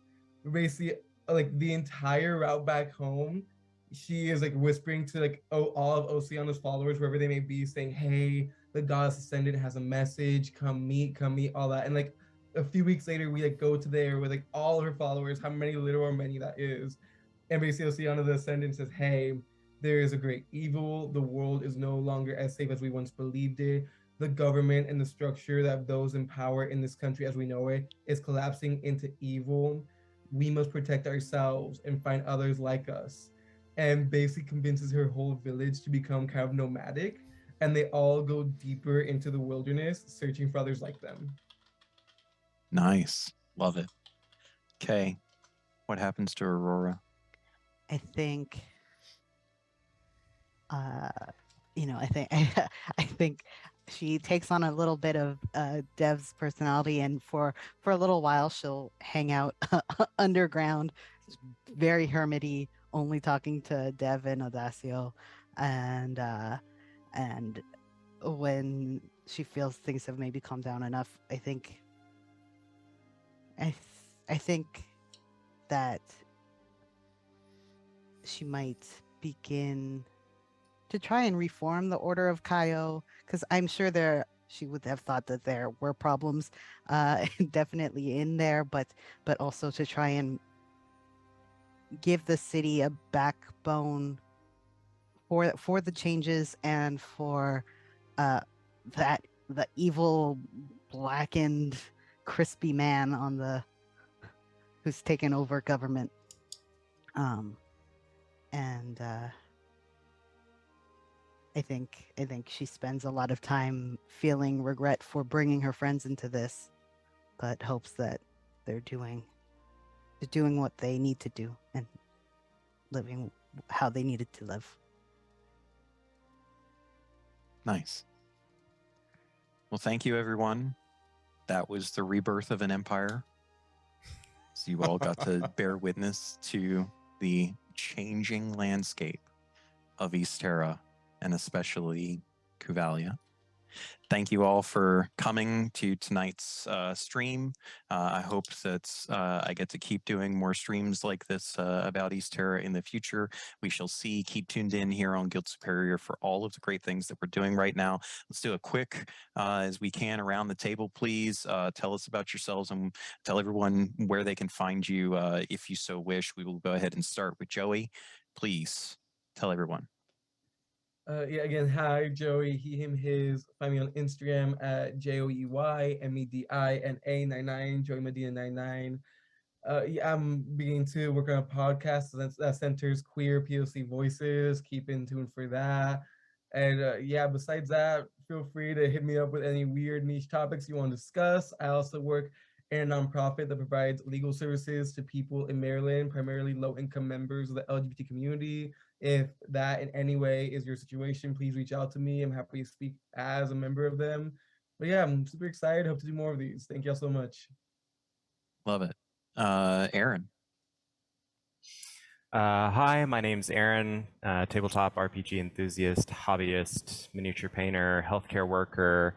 If any of you guys want to just chat with me about hobbying or tabletop pen and paper RPG, you can find me at facebook.com/aaron.stubbs. I'd be happy to chat with you. Otherwise, I appreciate everybody letting me do this for the last 2 sessions, and I thoroughly enjoyed the story. Ditto. Adrian. Hi, everyone. My name is Adrian. Tabletop roleplay. Love the interactive storytelling. So I live for actor producer in my real life. Please reach out to me at Sly_Sparrow on Twitter and on Instagram. And let's continue telling some stories. Had a lot of fun. Thank you all for a great collaborative experience. Indeed, I've enjoyed it as well. Kay?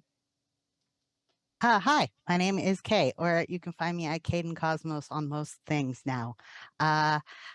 It was great to play. I now forget everything about myself. I do run free online trivia on Saturdays at 8 p.m. Eastern time. So good luck if you're in any other time zone. Figure that out yourself. And yeah, I like games and chatting to people sometimes. So hey, thank you. Dave. Oh, well, everybody, I'm Dave. I just want to say thank you to Miko for running this game and bringing us into Ysterra, giving us a glimpse into this very intricate and detailed world. It was great playing with Kay and Aaron and Adrian and Joey. Y'all are fantastic people, and I hope that we all get to play again at some time in the future. But there's a lot going on here at the Superior Adventures Guild. We've got a lot of new stuff happening that you've heard about. I won't belabor it, but a bunch of great stuff happening on the channel. If you want to get involved and hang out with us and learn more and get involved in some of the games we're playing, come on over to our Discord and hang out with us. We'd love to have you. We appreciate all of you who've been hanging out with us in the chat. And yeah, we'll be back tomorrow night for our Heroes of Greyhawk. So come on back tomorrow night, 7:30 p.m. Central. Kay can help you with the translation to other time zones. And without further ado, we're going to go ahead and raid a good friend of ours who also plays in our Blade Runner game, Darling Creepshow. So please join us for the raid. We're going to head over there and say hi. Creep is currently painting some miniatures, Aaron. So you might be into checking out what they're up to. So yeah, thanks a lot, Miko, everybody. Thank you so much for being here. Really appreciate it. We'll see you tomorrow. Bye, everyone.